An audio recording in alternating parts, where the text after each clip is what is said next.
हरि ओम नमो भगवते वासुदेवाय नमः।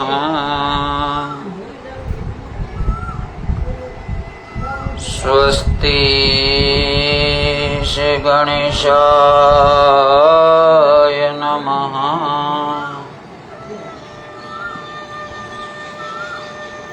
श्री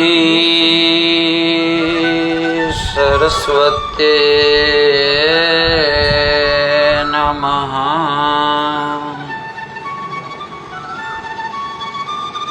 श्री गुरुभ्यो नमः।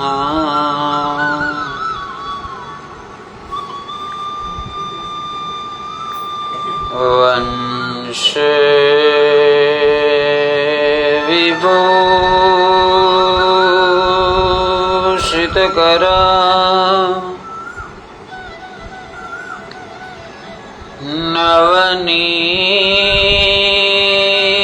नवनीरदाभा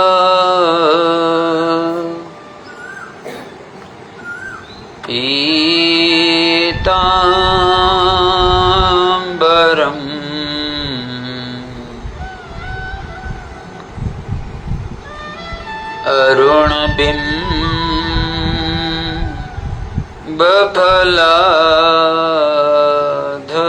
अरुणबिम्बफलाधरोष्ठम् पूर्णेन्दुसुन्दरमुखाद् अरविन्दनेत्रम् कृष्णात् परम् किमपि तव तत्त्वं न जाने। कृष्णा त्वदेव पदपङ्कजपञ्जरन्दे अद्वैत्वमे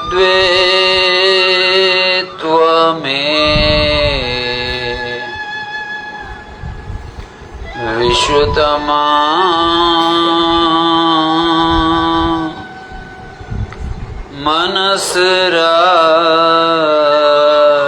मनसराजहंसम् प्राणप्रयाण समये कफवात पित्तो कंठावरो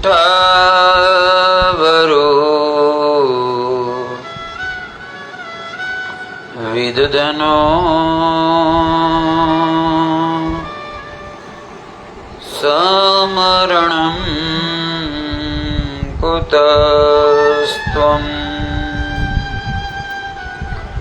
श्रीद्वारिकाधीश की जय। श्री धरणीधर भगवान की जय। श्री सोमनाथ महादेव की जय। आइए हनुमंत बिराजिए, कथा कहूमति अनुसार प्रेम सहित गादी धरू। पधारे पवन कुमार सियावर रामचंद्र की जय। पवन सुत हनुमान की जय। बोलो रे भाई सब संतन की जय। श्री राम जय जय राम।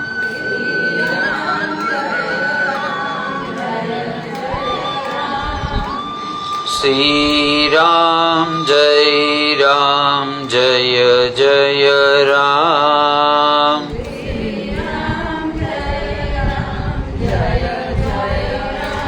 हे रघुपति राघव राजा राम।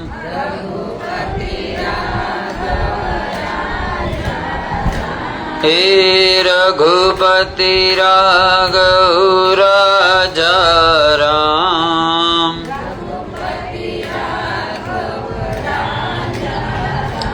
हे पतित पावन सीताराम।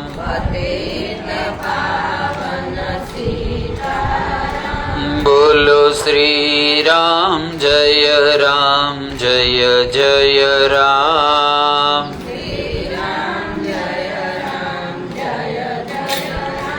बोलो श्री राम जय जय राम।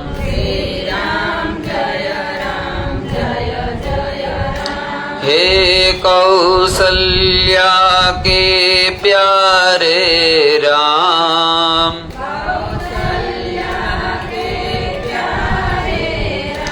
हे कौसल्या के प्यारे राम।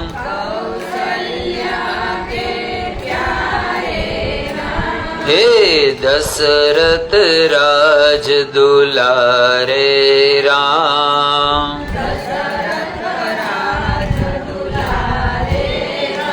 हे मंगल भवन अमंगल हारी।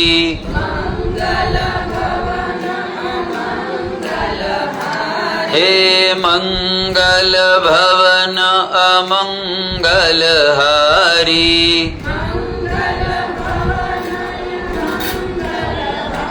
हे द्रवहुषु दशरथ अजीर बिहारी।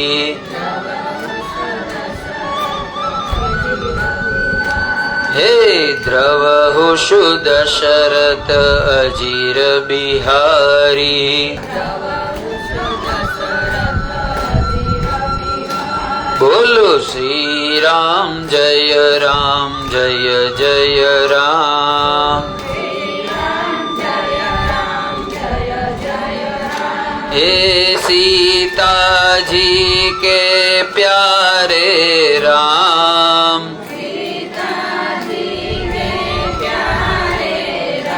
हे सीता जी के प्यारे राम।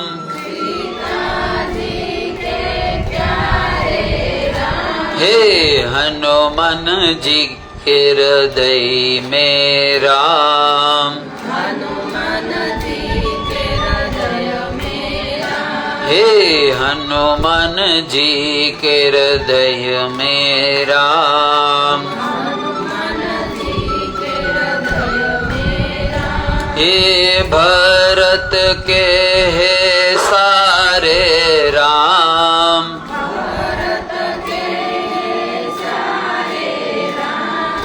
चरणों में रखे सदा श्री राम।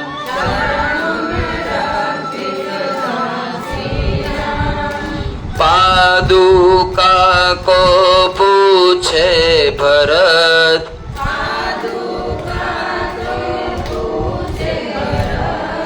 राम सीता समझाने भरत।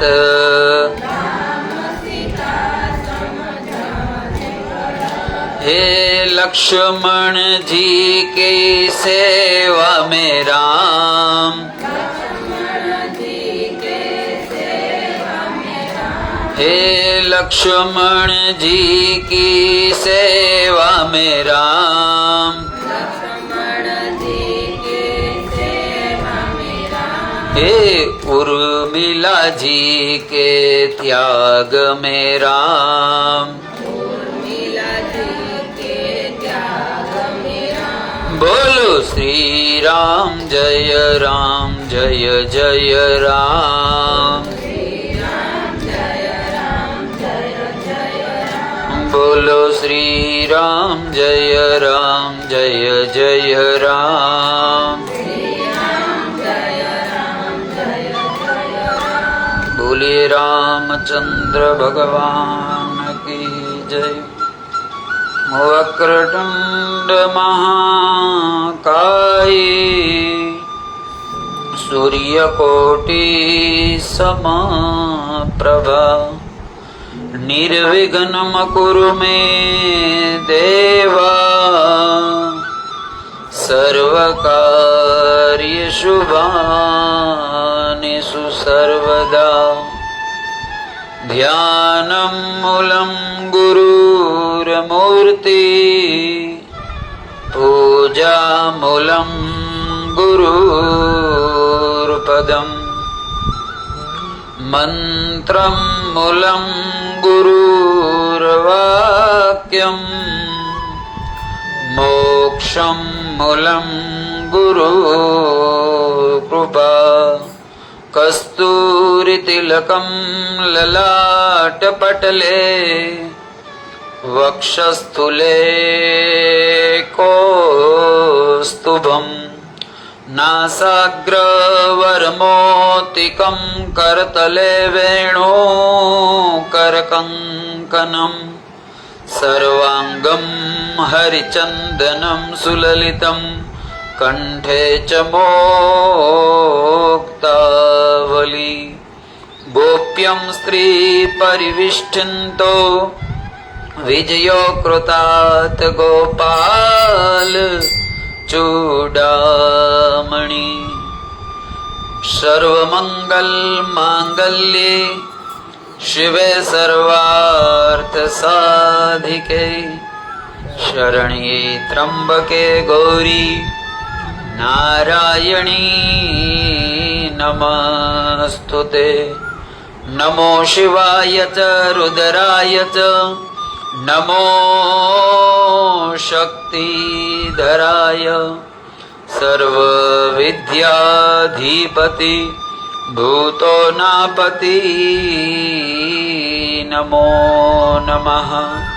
अन्नपूर्णा सदा पूर्णा शंकर प्राणवल्लभा, ज्ञान वैराग्य भिक्षांच सिद्धि देहि माता पार्वती। माता देवी पार्वती पिता देवो महेश्वरम, बांधवा सर्वशिव भक्ताना सर्वेषु लोकेषु त्रिलोकम्। श्री कृष्ण गोविंद हरे मुरारी, हे नाथ नारायण वासुदेवा, जिह्वे पिबस्वा मृतमेतु तु देवा, श्री गोविंद दामोदर माधवेति, श्री गोविंद दामोदर माधवेति, श्री गोविंद दामोदर माधवेति।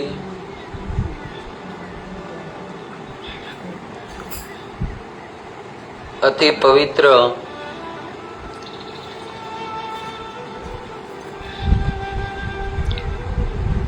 परम मुक्ति कल्याण एवा सर्वव्यापी भगवान शिवना पवित्र श्रावण मासना पावन આ મંગલમય દિવસોમાં અતિ ઉત્તમ એવા દ્વાદશી અને એમાં પણ બુધવાર, આ પવિત્ર દિવસે અમારે શારદાબેન લાલજીભાઈ સરવૈયા તરફથી જેના હૃદયમાં અતિ દિવ્ય અને પુણ્ય એવો મનોરથ જાગ્યો કે દાદા, મારે મારા આખા મંડળને મોક્ષ પત્રિકાનો દિવ્ય જે પરમ એવા તત્વને અને જીવને મુક્તિને દેનારું છે એનું પઠન કરાવવું છે.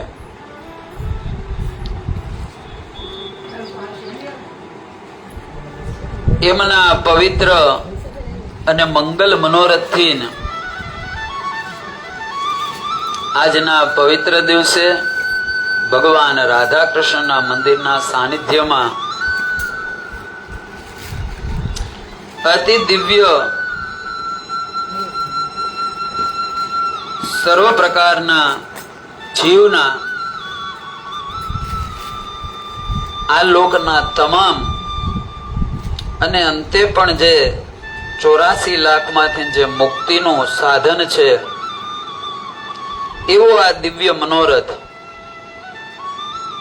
તો આ મોક્ષ પત્રિકાના પઠન પહેલા હું અહીંયા સ્થાપિત ભગવાન રાધા કૃષ્ણના ચરણોમાં વંદન કરું છું. દેવાધિદેવ ભગવાન વિશ્વનાથના ચરણોમાં વંદન કરું. પૂજ્ય બજરંગદાસ બાપાના ચરણોમાં વંદન કરું. ભગવાન હનુમાનજીના ચરણોમાં વંદન કરું. અને જે આ મોક્ષ પત્રિકાનો મુખ્ય ઉદ્દેશ એ ભાગવતજી અંતર્ગત એકાદશ એટલે કે 11મો અધ્યાય જે પૂર્ણ સંન્યાસ યોગથી લઈ અને અંતે માણસના જન્મથી લઈ મૃત્યુ સુધીના કર્મનું જેમાં નિરૂપણ છે એવા વાંગ્મય સ્વરૂપે એકાદશ સ્કંદ અને દિવ્ય સત્સંગ રૂપે પૂજ્ય ભાઈશ્રીની પવિત્ર વાણી મારા માતા પિતા તેમજ મારા સદગુરુ પરમાત્મા ના ચરણોમાં વંદન કરું છું. અને પ્રાણી માત્રમાં બેઠેલા એ પરમ શિવ તત્વ રૂપે જે આપની અંદર પણ બિરાજમાન છે એવા આપ સૌને મારા ઓમ નમઃ શિવાય, જય શ્રી કૃષ્ણ. આવો આપણે આ દિવ્ય અને પવિત્ર મોક્ષ પત્રિકાની યાત્રા કરવી. ગુરુની કૃપાથી આ જયારે મને શારદાબેને આપ્યું એટલે મેં નજર મારી આમાં, તો જાજુ તો નથી જોયું પણ થોડું ઘણું જોયું ઉપરથી. એક જ વસ્તુ આમાં અનુભવ આવી કે આ એક માનસિક યાત્રા છે. કેમ કે મોક્ષ એ મનની વૃત્તિ છે. જ્યાં સુધી માણસના મનમાં મુક્તિ ન આવે ત્યાં સુધી સંસારમાં ગમે એટલું આવે માણસને મુક્તિ મળતી નથી. અને શરીરની મર્યાદા છે. શરીર છે એ મર્યાદામાં બંધાયેલું છે. મારું ને તમારું મન છે ને એ અસીમ છે. તેથી મન જ મને તમને પરમાત્માની સાથે એક કરનારું છે. અને મન જ મને તમને 84 લાખ આ જન્મના ફેરામાં ફેરવનારું છે. એટલે આ આખી યાત્રા આપણે મન દ્વારા આની સાથે યાત્રા કરવાની છે. તો આવો આપણે પણ આ દિવ્ય મોક્ષ પત્રની અંદર યાત્રા કરી આપણા સ્વને આમાં જે કાંઈ વાત આવે એમાં આપણા સ્વને એની સાથે જોડી અને આપણા જીવનના એક એક પલને જન્મથી લઈ કે ત્યાં સુધી આપણા જીવનમાં જે આપણે યાત્રા કરી એ યાત્રા આ પત્ર છે. આ પત્ર કોઈ આપણને લખે એટલે એમાં એનું તમામ વર્ણન આપે. શું આપે? તમામ વર્ણન આપે. આપણા જીવનનું વર્ણન છે પ્રભુને કે ત્યાં સુધી આપણે શું કર્યું. અને એ એવો પત્ર છે કે માત્ર ને માત્ર હું અહીંથી બોલું તો મારું જીવનનો પત્ર પરમાત્મા વાંચે, તમારા જીવનનો તમારા મનની અંદર થાય ને તમારી અંદર બેઠેલા પરમાત્મા. એટલે કે આ એક વ્યક્તિ વ્યક્તિની સાથેની નથી વાત, આ જીવ અને પ્રભુની વાત છે. આની કથા, આ પત્ર સૌથી પહેલા ભાગવતજીમાં કોઈ લખ્યો હોય તો એમાં રૂકમણીએ લખ્યો છે. કોણે લખ્યો છે? ભગવાનને. 7 શ્લોક વાળો પત્ર રૂકમણીજીએ લખેલો ને એમાં એને પોતાના જીવનનું, કેમ કે ભગવાન સાથે લગ્ન કરવા હતા. શાસ્ત્ર ધર્મ મને તમને બતાવે છે કે જ્યાં આ જીવનનો સંબંધ હોય ત્યાં ક્યાંય કપટ હાલતું નથી. વ્યવહારમાં, જીવનમાં કદાચ આપણે કુટુંબમાં, પરિવારમાં વ્યવહાર ભેદ કરવી, પણ જો બે માણસના જીવનમાં કપટ આવે, પડદો આવે તો એનું જીવન હાલે, પણ એને જે પૂર્ણતા છે, પૂર્ણતા ક્યારેય મળે નહીં. આ થયો લૌકિક વ્યવહાર. પણ એ જ રીતે આજે રૂકમણીજીએ પત્ર લખ્યો એ માત્ર રૂકમણીનો નથી, મારો જ તમારો છે. આજે તમે જાઓ એટલે દ્વારકાની અંદર રોજ બ્રાહ્મણો આ પત્ર વાંચે છે. સાંજના સમયે ભગવાનની શયન આરતી પૂરી થાય પછી આ પત્ર વાંચી સંભળાવે અને પછી ભગવાન શયન કરે છે. એટલે કે ભગવાનને કહે છે કે જેટલા જીવો આજ તમારા દર્શનમાં આવ્યા, તમારા દ્વારે આવ્યા, કાંઈ ને કાંઈ અરજી લઈને જ આવ્યા છે પોતાના, અને ભગવાન કેવા છે કે એની સામા ઉભા રહ્યો ને એટલે આખું આપણું સ્કેનર થઈ જાય. શું થઈ જાય? સ્કેનર થઈ જાય. આપણા જીવનનું આખું ચરિત્ર, આપણું જે કાંઈ છે એ બધું ભગવાનને દેખાઈ જાય છે. તો આવો આપણે આપણા મનથી યાત્રા કરવાની છે અને સવે પોતાની અંદર પડેલા એ પરમાત્માને પોતાનો પત્ર લખવાનો. શું લખવાનો છે? આની જે યાત્રા ચાલુ થાય ને આમાં જે કથા આવે, સૌએ પોતાની જીવનની યાત્રા એની સાથે જોડવાની છે. અને આ પત્ર આપણે પ્રભુને દેવાનો. કોને દેવાનો? પ્રભુને દેવાનો છે. હે હે મુનિ ઉત્તમો જીવ પ્રભુ પ્રસાદ बहुजन में दिव्य सद्भक्ति हृदय भाव परमं अखंडम अविरत चित सदा प्रभुमय भक्ति हृदय ज्योत उत्तमो ऋषि सर्व प्राप्तिकम दिव्य देव दया कृपालु सकल ब्रह्मांड उत्पन्नो परमं जीव सर्वदा मुक्ति पावनम मोक्ष पत्र सदा श्रवणं परम मोक्ष पत्र सदा श्रवणं परम मोक्ष पत्र सदा श्रवणं परम. જગતમાં ઋષિ, માનવ, અક્ષ અને આ ચરાચર જે કાંઈ મારા તમારા નેત્ર અને નેત્રબારું અલૌકિક, પરલૌકિક અને ત્રણેય લોકમાં જે વ્યાપ્ત સૃષ્ટિ છે, આ સર્વ સૃષ્ટિના કારણભૂત એવા પરમાત્માને જ્યાં સુધી જીવ અનુભવે નહીં, જ્યાં સુધી એમને જાણે નહીં, ત્યાં સુધી જીવના જીવનમાં અતૃપ્તિ અને અસંતોષ રહે છે. તેથી શ્રીમદ ભાગવત અંતર્ગત કથા છે મહાત્મયની.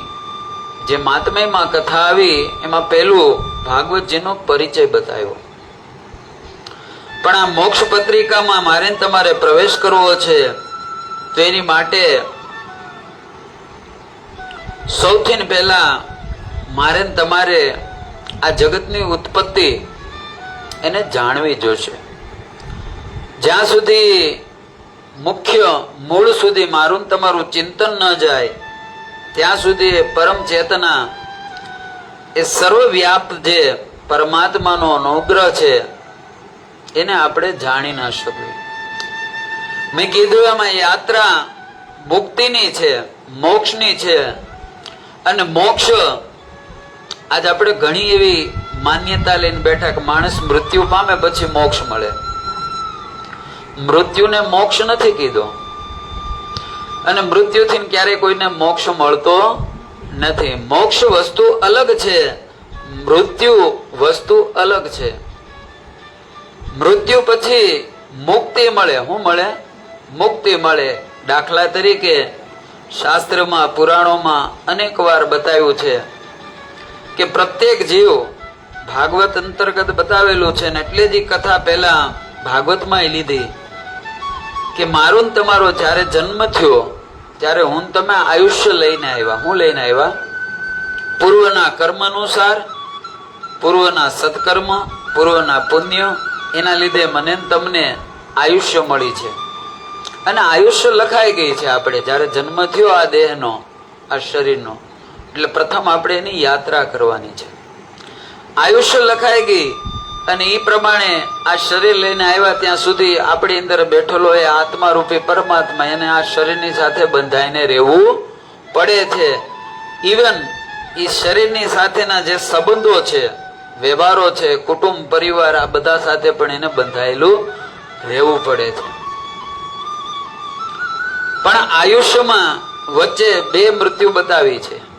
એક મૃત્યુ છે એને દૈવિક મૃત્યુ કીધી કે મારી તમારી આયુષ્ય લખી છે જે ઈશ્વરે, એ આયુષ્ય પૂર્ણ થાય અને માણસ મૃત્યુ પામે એટલે પછી એના કર્મ અનુસાર જો એને મોક્ષ મળી ગયો હોય તો બીજો જન્મ લેવાની જરૂર પડતી નથી.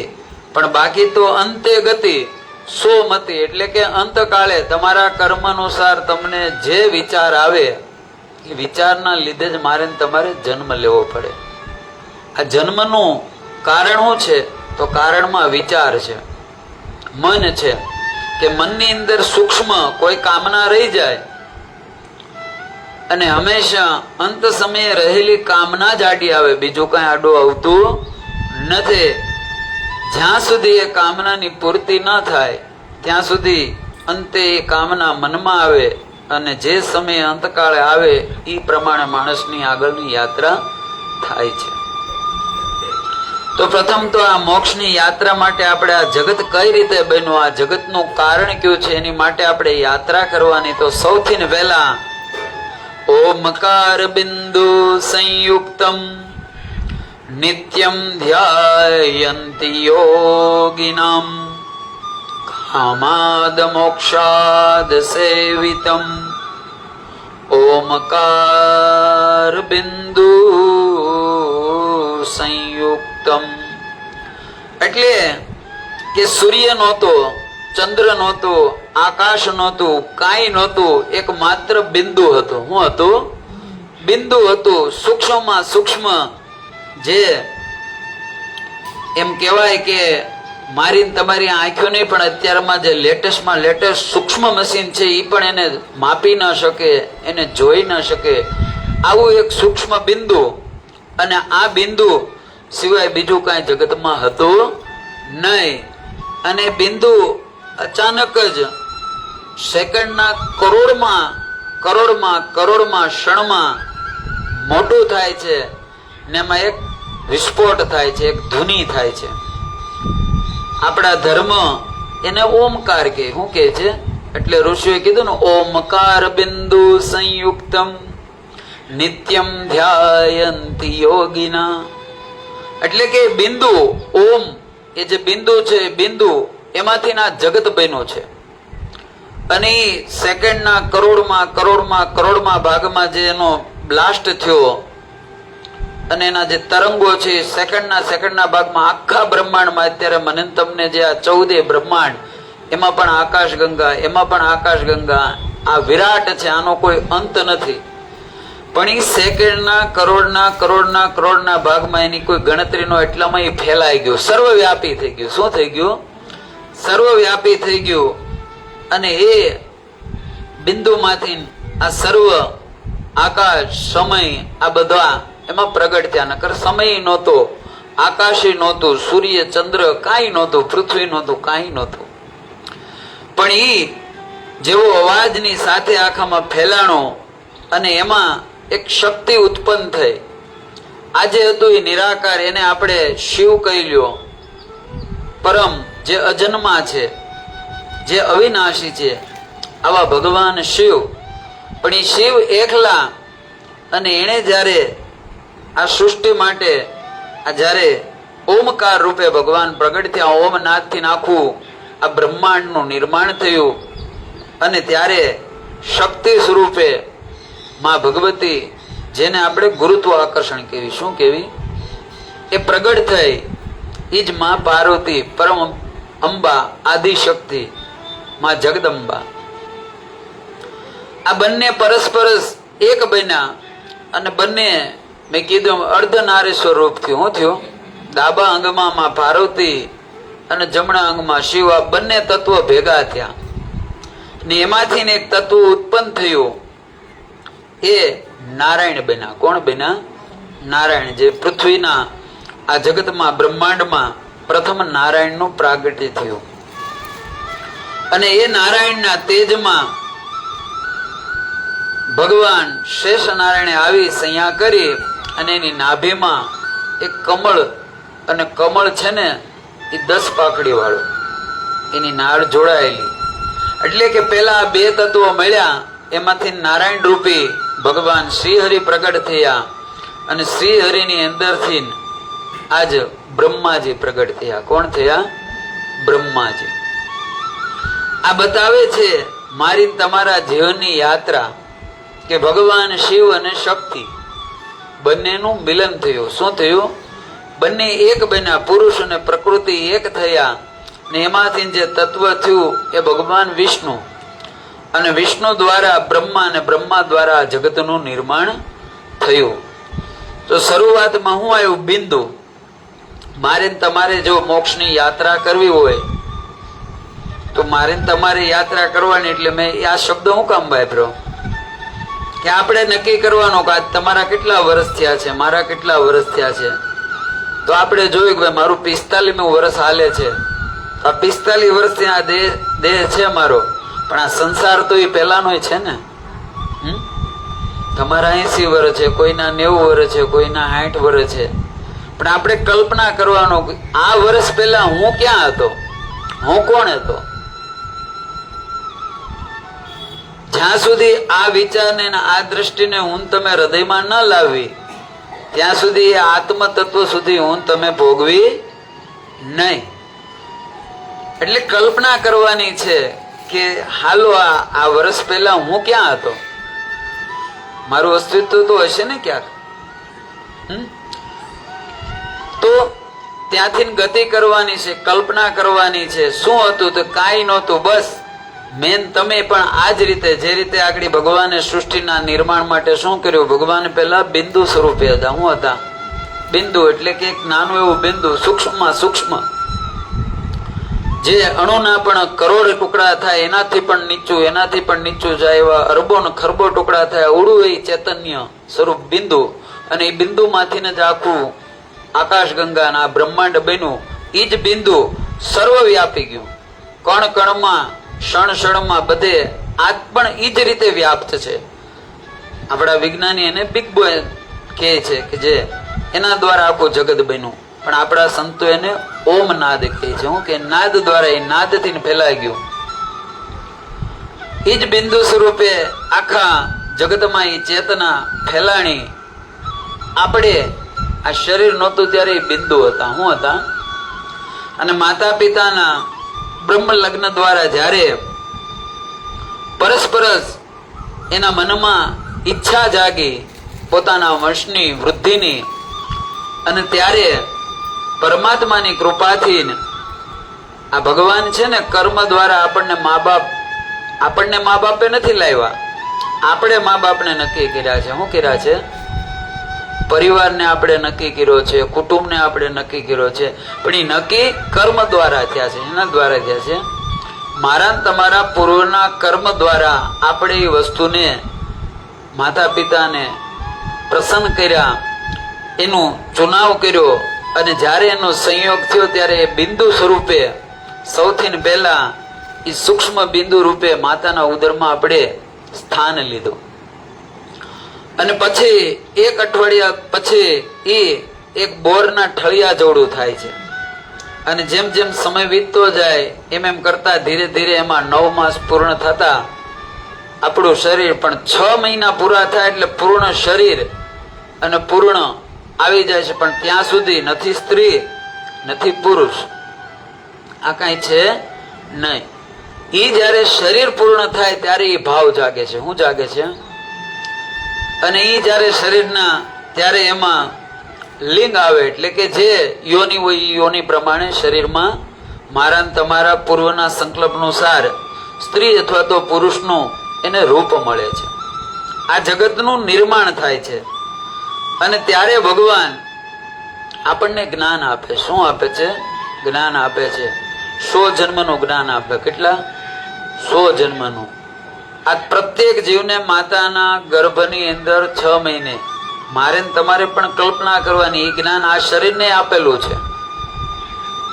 માત્ર ઓલા નહીં, બીજા 100 જન્મના તો આપણે હતા, પણ આ શરીર લઈને જયારે આપણે આ ધરતી ઉપર અવતરણ કર્યું એ પેલા આ 3 મહિના જે 6 થી 9 માસ બાળક જે માતાના ઉદરમાં રહે, એ 6ઠા માસથી એને જ્ઞાન થાય કે 9 માસ સુધીમાં એ 100 જન્મનું જ્ઞાન, એટલે કે 100 જન્મનું આખું જીવન એની સામું, જેમ પિક્ચરમાં કેમ ચિત્ર પડે એમ ચિત્ર પડે, અને તમામે તમામ વસ્તુ આપણને એમાં દેખાય છે કે આપણે કયા કયા જન્મમાં કયા કર્મ કર્યા, અને એના લીધે આપણને કયું શરીર મળ્યું.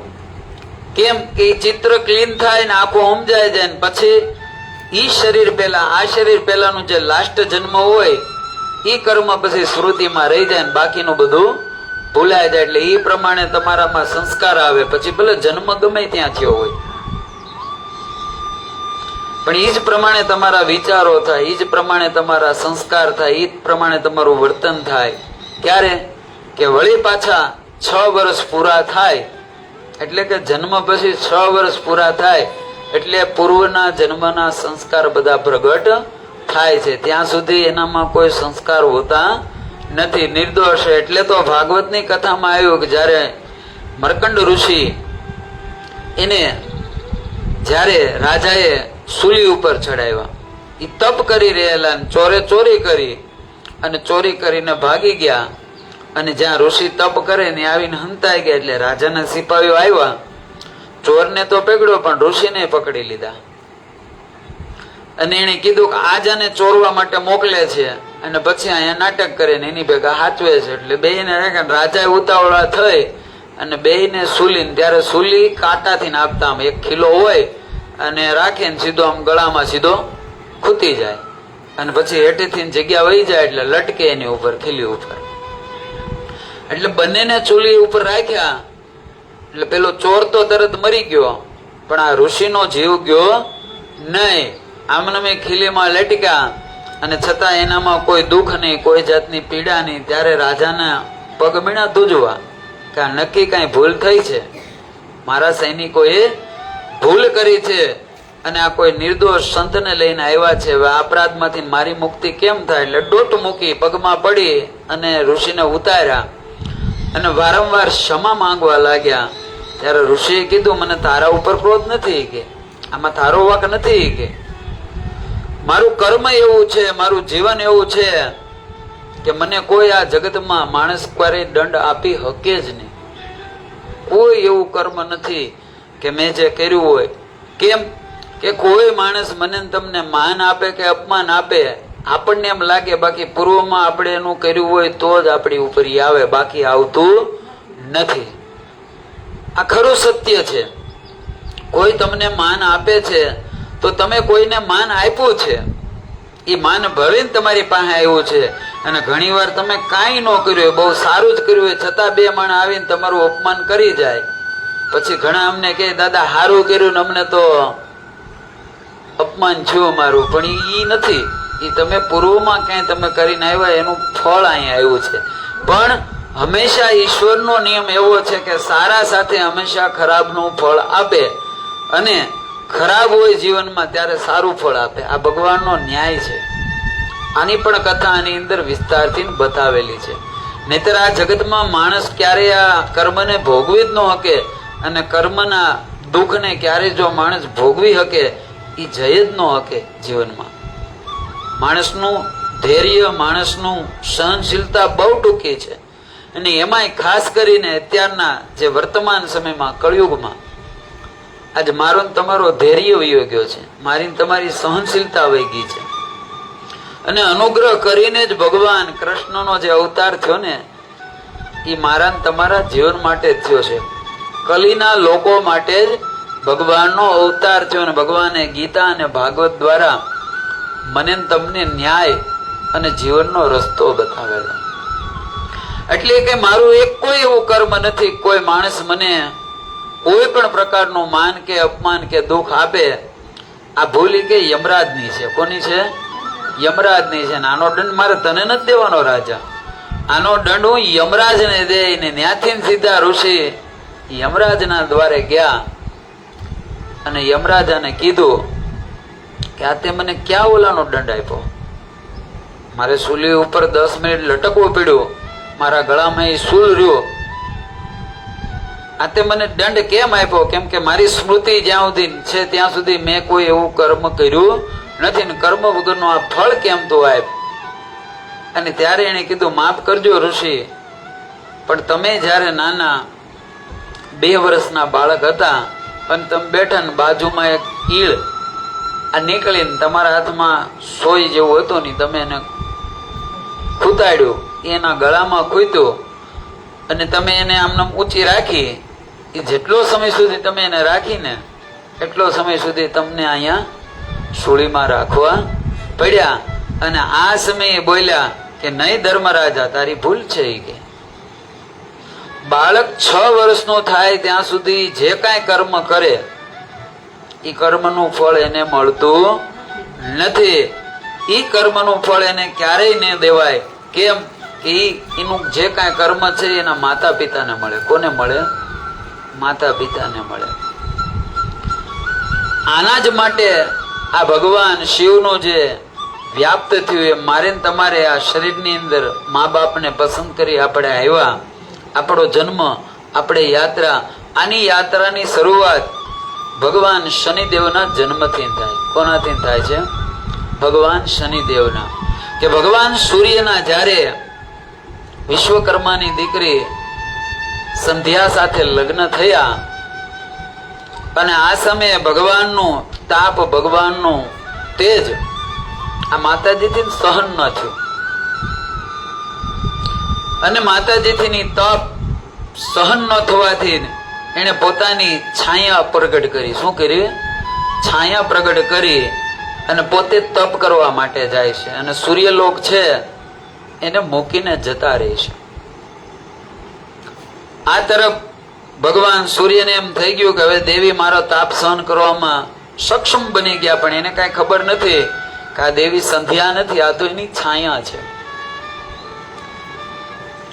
અને સંધ્યા માતા તપ કરવા માટે જતા રહે છે. આ તરફ એમના પડછાયામાંથી ઉત્પન્ન થયેલા છાયા એ ભગવાન સૂર્યને સંપૂર્ણ રીતે જીવનની અંદર જે પતિ પત્નીનું કાર્ય છે, કાર્યની અંદર ભગવાનને સહાય કરે છે. એની સાથે જેમાં સંધ્યાની જવાબદારી, તમામ જવાબદારી પૂરી કરે છે.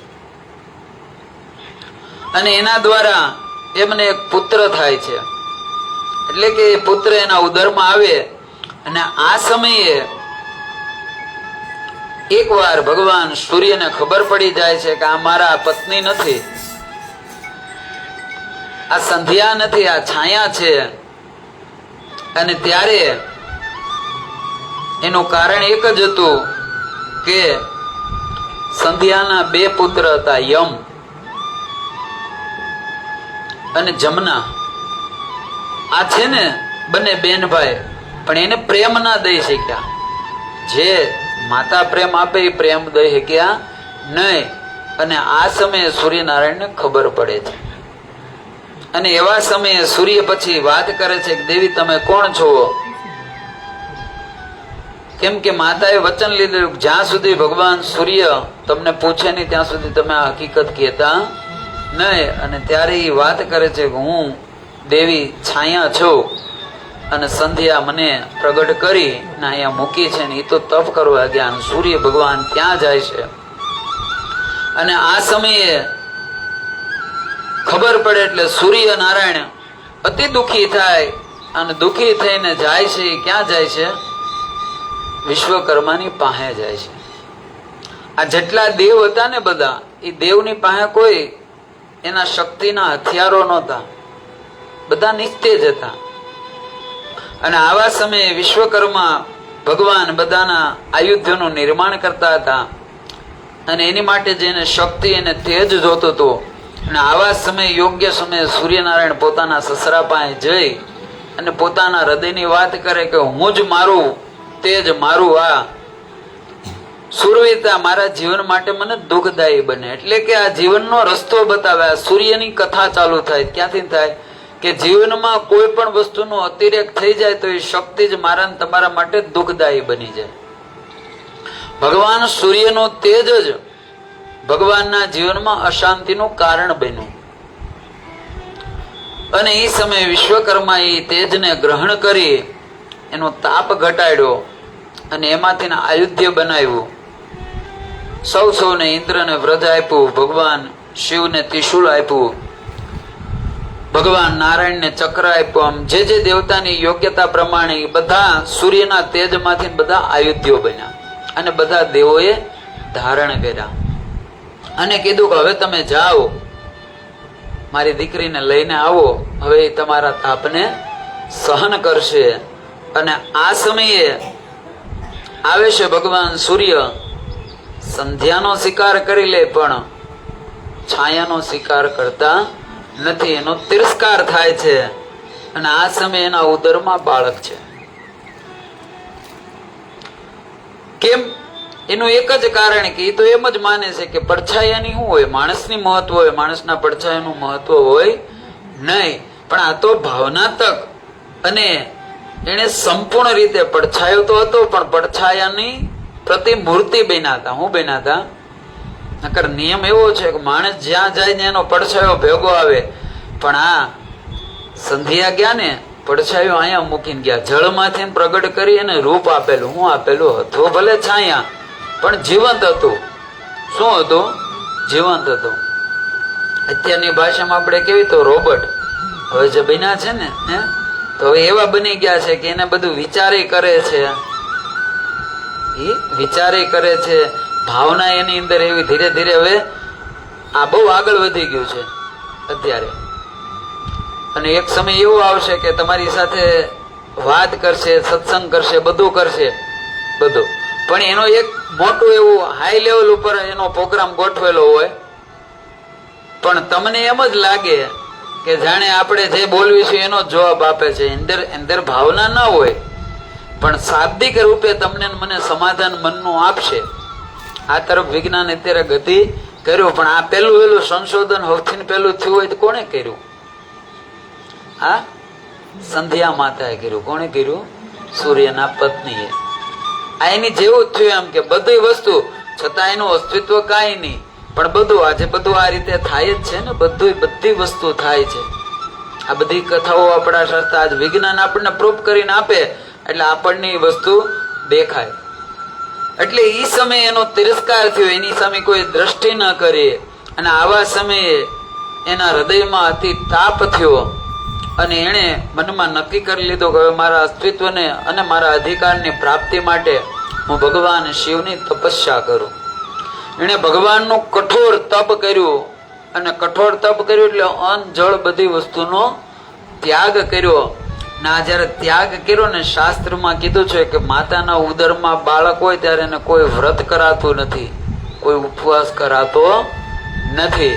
કેમ કે જઠરની અગ્નિ એ એટલી, આમ તો જો તો ઘણાને આપણે નથી થતા કાચી પચાવી દે, ઘણા પતરું ખાઈ જાય, લોખંડ ખાઈ જાય. આવી ગરમી જ છે કે ગમે તેમાં નાખો બધું ઓગળી જાય. આ ઉદરની ગરમી એ એટલી માન. એ અગ્નિ જેમ ઓલો અગ્નિ બધું બાળી દે એમ બધું બાળી દે. આ અગ્નિનો તાપ અને એમાં તપનો તાપ, આ બંને ભેગું થયું ને એમાંથી ને એને જ્યાં સુધી લગભગ 100 વર્ષ સુધી ભગવાનનું તપ કર્યું અને અંતે ભગવાન શિવ પ્રગટ થયા. ત્યારે એને કીધું કે તમે એક ઉત્તમ માતા, ઉત્તમ પુત્રના માતા બનશો ને તમારા પુત્ર દ્વારા તમારા જીવનના અધિકાર તમને પ્રાપ્ત થશે. એમને તો આશીર્વાદ મળી ગયા, પણ ઉદરમાં રહેલા એ બાળક છે એને એટલી બધી વેદના સહન કરી કે સંપૂર્ણ રીતે એને માતા સિવાય જગત ઉપરથી નફરત થઈ ગઈ અને એમનો જન્મ થયો. અને જન્મતાની સાથે એનામાં દિવ્યતા આવી, એનું તેજ અને એની અલૌકિક આભા હતી. અને જ્યારે એનો જન્મ થયો ત્યારે જળની અંદર, કેમ કે અનેક કાગ એની ઉપર આવે છે, મંડળાય છે છાયા ઉપર, અને ત્યારે એ જળની અંદર જાય, જળની અંદર એ બાળકને જન્મ આપે અને બાળકનો જન્મ થતા જ એ દિવ્ય રૂપ લે અને 14 વર્ષની એની ઉંમર થાય છે. અને એ લઈને આવે છે સૂર્યલોકની અંદર. સૂર્યલોકની અંદર આજે યમ એ પણ યુવાન બન્યા છે ને એને યુવરાજ તરીકે ઘોષિત કરી અને યસ્ત્ર જે બનાવવાનું એક યસ્ત્ર હતું યમપાશ, એને કોઈ ધારણ કરી શકતું નહોતું.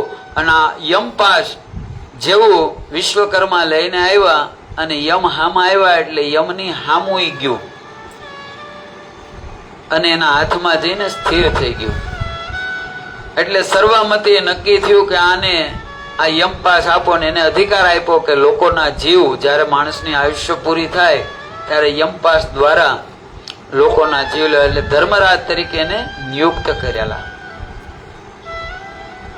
આ જ ધર્મરાજની કથા કે એ જ ધર્મરાજાને જ્યારે દ્વાપરની અંદર વિદુરજી બનીને આવવું પડ્યું. આ જે ઋષિને જે દંડ આપ્યો ને ત્યારે એ કીધું ઋષિએ કે આ દંડ મારા માતા પિતાને મળવો જોઈએ, મનનો મળવો જોઈએ. આ તમે મને આપ્યો છે તેથી તમને આ જીવન માટે દાસી પુત્ર તરીકે અપમાનને સહન કરવું પડશે અને બધું હોવા છતાં અપમાન પીવું પડશે. તમારે શું પીવું પડશે? બધું હોવા છતાં. મહાન તમે જુઓ જે વ્યાસના નિયોગથી 3 બાળક થયા, પાંડુ, ધૃતરાષ્ટ્ર અને દાસી દ્વારા. કેમ કે ત્રણેયને ગયા અને આ બંને પેલા છે એ આંખ વીસી ગયા એટલે એની ત્યાં આંધળો ધૃતરાષ્ટ્ર આવ્યો. પેલા જોઈને પીળા પડી ગયા એટલે પાંડુ આવ્યા એને. ના દાસી એક જ એવી હતી કે જે ગઈ વ્યાસની સામે એને પૂર્ણતાથી વ્યાસને ગ્રહણ કર્યા, તો એની ત્યાં પૂર્ણતા રૂપે આવ્યા વિદુરજી. અને વિદુરજી છે એ ધર્મરાજાનો અવતાર છે, પણ એ કેના લીધે? કે આ ઋષિના શ્રાપના લીધે. તમારે પૃથ્વી ઉપર જવું પડશે અને શૂલની સમાન તમારે આ દુઃખ સહન કરવું પડશે ડગલે ને પગલે. આપણે કહેવાય ને કડવો ઘોટડો ગળે ઉતારી ગયા, એ ગળામાં પીડા થાય. ક્યાં થાય? અને તમે આખું ભાગવત ને મહાભારત જોવો એટલે વિદુજીને ડગલે ને પગલે કડવા ઘોટડા પીવા પડ્યા, વિષના, અપમાનના. આ એક ભૂલ ભગવાનની. આજે આ બાળક ત્યાં પ્રવેશ કરે અને પોતાની રજૂઆત કરે, પણ આ સમયે કોઈ દેવતાઓથી માંડી અને ભગવાન સૂર્ય એનો સ્વીકાર કરવા તૈયાર નથી થતા. ત્યારે કીધું કે આ મારું અસ્તિત્વ તો છે, મારી માતાનું અસ્તિત્વ છે, ભલે એ સાયામાંથી એનું અસ્તિત્વ છે પણ બન્યા તો સંધ્યામાંથી અને એનામાંથી મારો જન્મ થયો, મને મારા પિતાનું નામ મળે પણ આ સમયે એનો સ્વીકાર ન કર્યો અને ત્યારે એને ક્રોધ આવ્યો ને સૌથી ને પહેલી એને દ્રષ્ટિ સૂર્યદેવ ઉપર મૂકી અને આ સમયે સૂર્યદેવ આખા કાળા પડી જાય છે. અને આપણા વિજ્ઞાનની ઓલી જુઓ ને તો પૃથ્વી ઉપર સૌથી પહેલો હિમયુગ આવ્યો. શું આવ્યો? તમે ક્યારેક વિજ્ઞાન ડિસ્કવરી જુઓ તો આખી પૃથ્વી બરફથી ઢંકાઈ ગઈ. આ કયો સમય હતો? એ જ્યારે શનિની દ્રષ્ટિ સૂર્ય ઉપર પડી, એના ક્રોધની દ્રષ્ટિ દ્વારા આખા સૂર્ય કાળા થઈ ગયા સંપૂર્ણ રીતે, અને સૂર્યનું અસ્તિત્વ હાવ પૃથ્વી ઉપરથી લુપ્ત થઈ ગયું. અને ત્યારે જળ બની ગયા ભગવાન સૂર્ય. અને ત્યારે બધા મૂંઝાણા અને ભગવાન મહાદેવને યાદ કર્યા. ત્યારે ભગવાન પ્રગટ થયા અને ભગવાન શનિ જે છે બાળક એને સમજાવે. ત્યારે એનામાંથી રુદન નીકળ્યું કે હું મારી માનું અપમાન સહન કરી શકતો નથી. એનો માતૃ પ્રેમ એટલો બધો દઢ હતો કે આ જોઈ આ શિવના હૃદયમાં પહેલી વાર એવો વિચાર થયો કે હું અજન્મા ન હોત તો સારું હતું. હું વિચાર આવ્યો? તમે જુઓ એનું માતૃ પ્રેમ કેટલો પ્રબળ હશે શનિદેવનો કે અજન્મા શિવ અવિનાશી. એને પહેલો વહેલો મનમાં વિચાર આ ઉદ્ભવ્યો કે હું આ અજન્મા છું એની કરતા કોક માતાના દ્વારા મારો જન્મ થયો હોત તો. માતાના પ્રેમ અને માતાના સ્નેહનો અનુભવ મારા જીવનમાં કેમ નથી? અને પછી એમ કહેવાય શિવ પુરાણમાં કે આ પછી ભગવાન 18 અવતાર ધારણ કરે છે. કેટલા?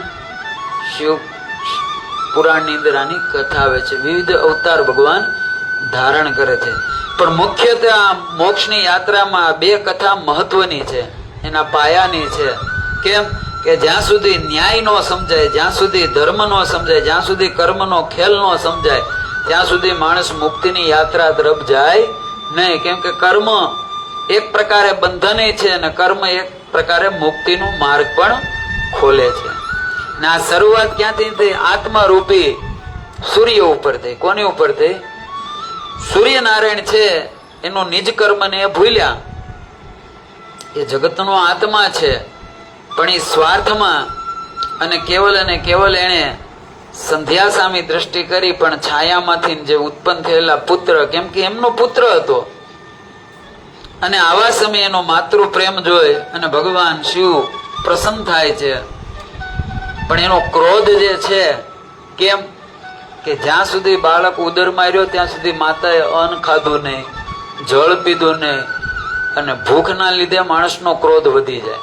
એટલે કીધું ને, ભૂખ્યો ભયંકર. એમ માણસ ભૂખ્યો હોય ત્યારે કોઈ દી કાંઈ ન કહેવાય. એટલે ઘરમાં હંમેશા યાદ રાખો, બપોરના 12 વાગે ભાઈ આવે તો કાંઈ પણ કેવું હોય કાંઈ કહેવાય નહીં, ખાલી પાણીનો લોટો દેવાય, જો સમજતા હોય તો. પછી જે રજૂઆત કરવી એ કરાય. એમ કોઈ પણ જગ્યાએ કીધું છે શાસ્ત્રમાં કે ભૂખ્યો માણા હું પાપ કરે એનું કાંઈ નક્કી કહેવાય નહીં. ભૂખ આ જગતમાં સૌથી મોટી. અને આ માતાનું ઉદરની ગરમી, એમાં ભૂખની ગરમી છતાં એ બાળકે જે ઉગ્રતા તમામે તમામ શનિમાં આવી. અને આવા સમયે ભગવાન સૂર્ય ને મુક્તિ તો આપી શનિની દ્રષ્ટિમાંથી, પણ શનિદેવને કીધું કે હવે તમે તપ કરો અને તમારા તપ દ્વારા તમારા ક્રોધને તમે શાંત કરો. અને સૂર્યને પોતાની ભૂલ સમજાણી, એણે અસ્તિત્વનો સ્વીકાર કર્યો, છાયાનો સ્વીકાર કર્યો. પણ આ સમયે ઉગ્રતાના લીધે શનિદેવ એના પિતાનો સ્વીકાર કરતા નથી. તો માત્ર આવ્યા હતા કોની માટે? એની માતાના અધિકાર માટે. કેમ કે શિવે વચન આપ્યું હતું, તારા દીકરાના માધ્યમથી તને તારા અસ્તિત્વની પ્રાપ્તિ થશે. આ શનિ ને છાયા, આ તમે જુઓ, છાયા છે એ સૂક્ષ્મ છે અને સંધ્યા છે એ પ્રત્યક્ષ છે. શું છે આ પ્રત્યક્ષ? માત્ર આ કથા મારી ને તમારી છે. આપણી પણ બે, એક આપણું સ્થૂલ ને એક આપણું સૂક્ષ્મ શરીર છે. સ્થૂળ શરીર નાશ પામે, પણ સૂક્ષ્મ શરીર નાશ પામતું નથી. અને મનની બધી કામનાને લઈ અને સૂક્ષ્મ શરીર જ્યારે નીકળે એ પ્રમાણે ગતિ કરે. જે મનની છેલ્લી ઈચ્છા હોય, મનની જે કાંઈ આપણી કામના હોય, એ કામના પ્રમાણે આપણી ગતિ થાય છે. એટલે એના આત્માનો સ્વીકાર કરાયો, પણ શનિને ક્રોધ છે, કેમ કે શનિ છે એ ન્યાય છે. શું છે? ન્યાયના દાતા. એટલે શિવનું તપ કરે છે, અને પૂર્ણ તપ જ્યારે થયું ત્યારે એને અધિકાર આપે છે કે તમે લોકોના કર્મનું ફળ આપો. શું આપો? કર્મદાતા બનાવ્યા. અને કર્મદાતા બનાવવાની પાછળ એક જ કારણ કે એનો જન્મ જે માટે થયો તો સૌથી પહેલા પોતાના પિતાને એને દંડ દેવામાં બાકી રાખ્યું નહીં.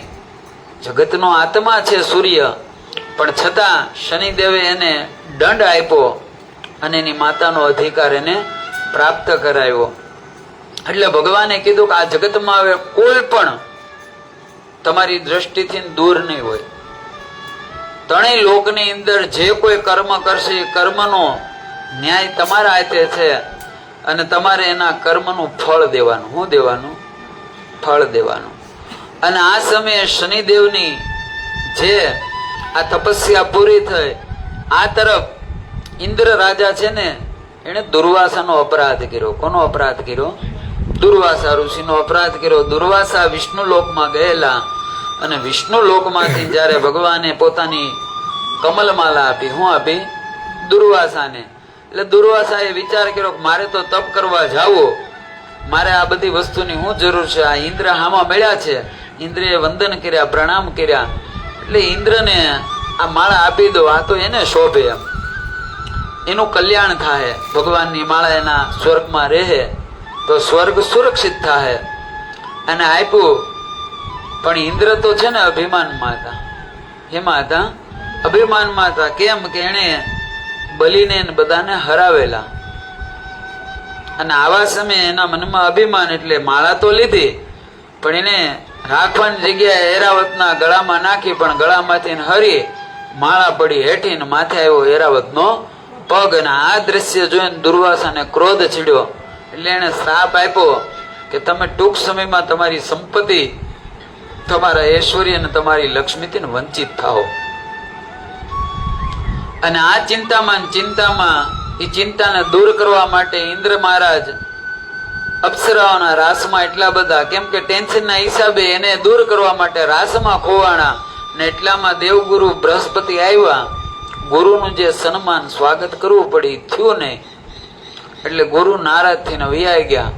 ને અહીંયા ખબર પડી શુક્રાચાર્યને. કોને પડી? કે ભાઈ દેવો ગુરુ વગરના થઈ ગયા.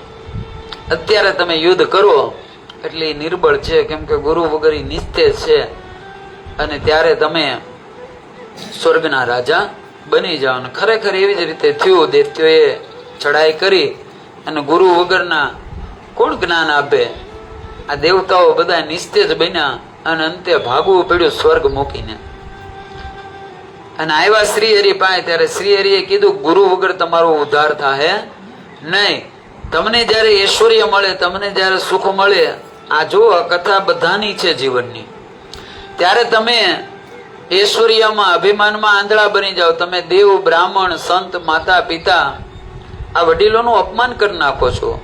અને સુખનો આ સ્વભાવ જ છે. સુખ જ્યારે આવે ને ત્યારે એની સાથે આ બધા દોષો ભેગા આવે. દુઃખ આવે ત્યારે એકલું નથી આવતું, સુખ આવે ત્યારે એકલું નથી આવતું.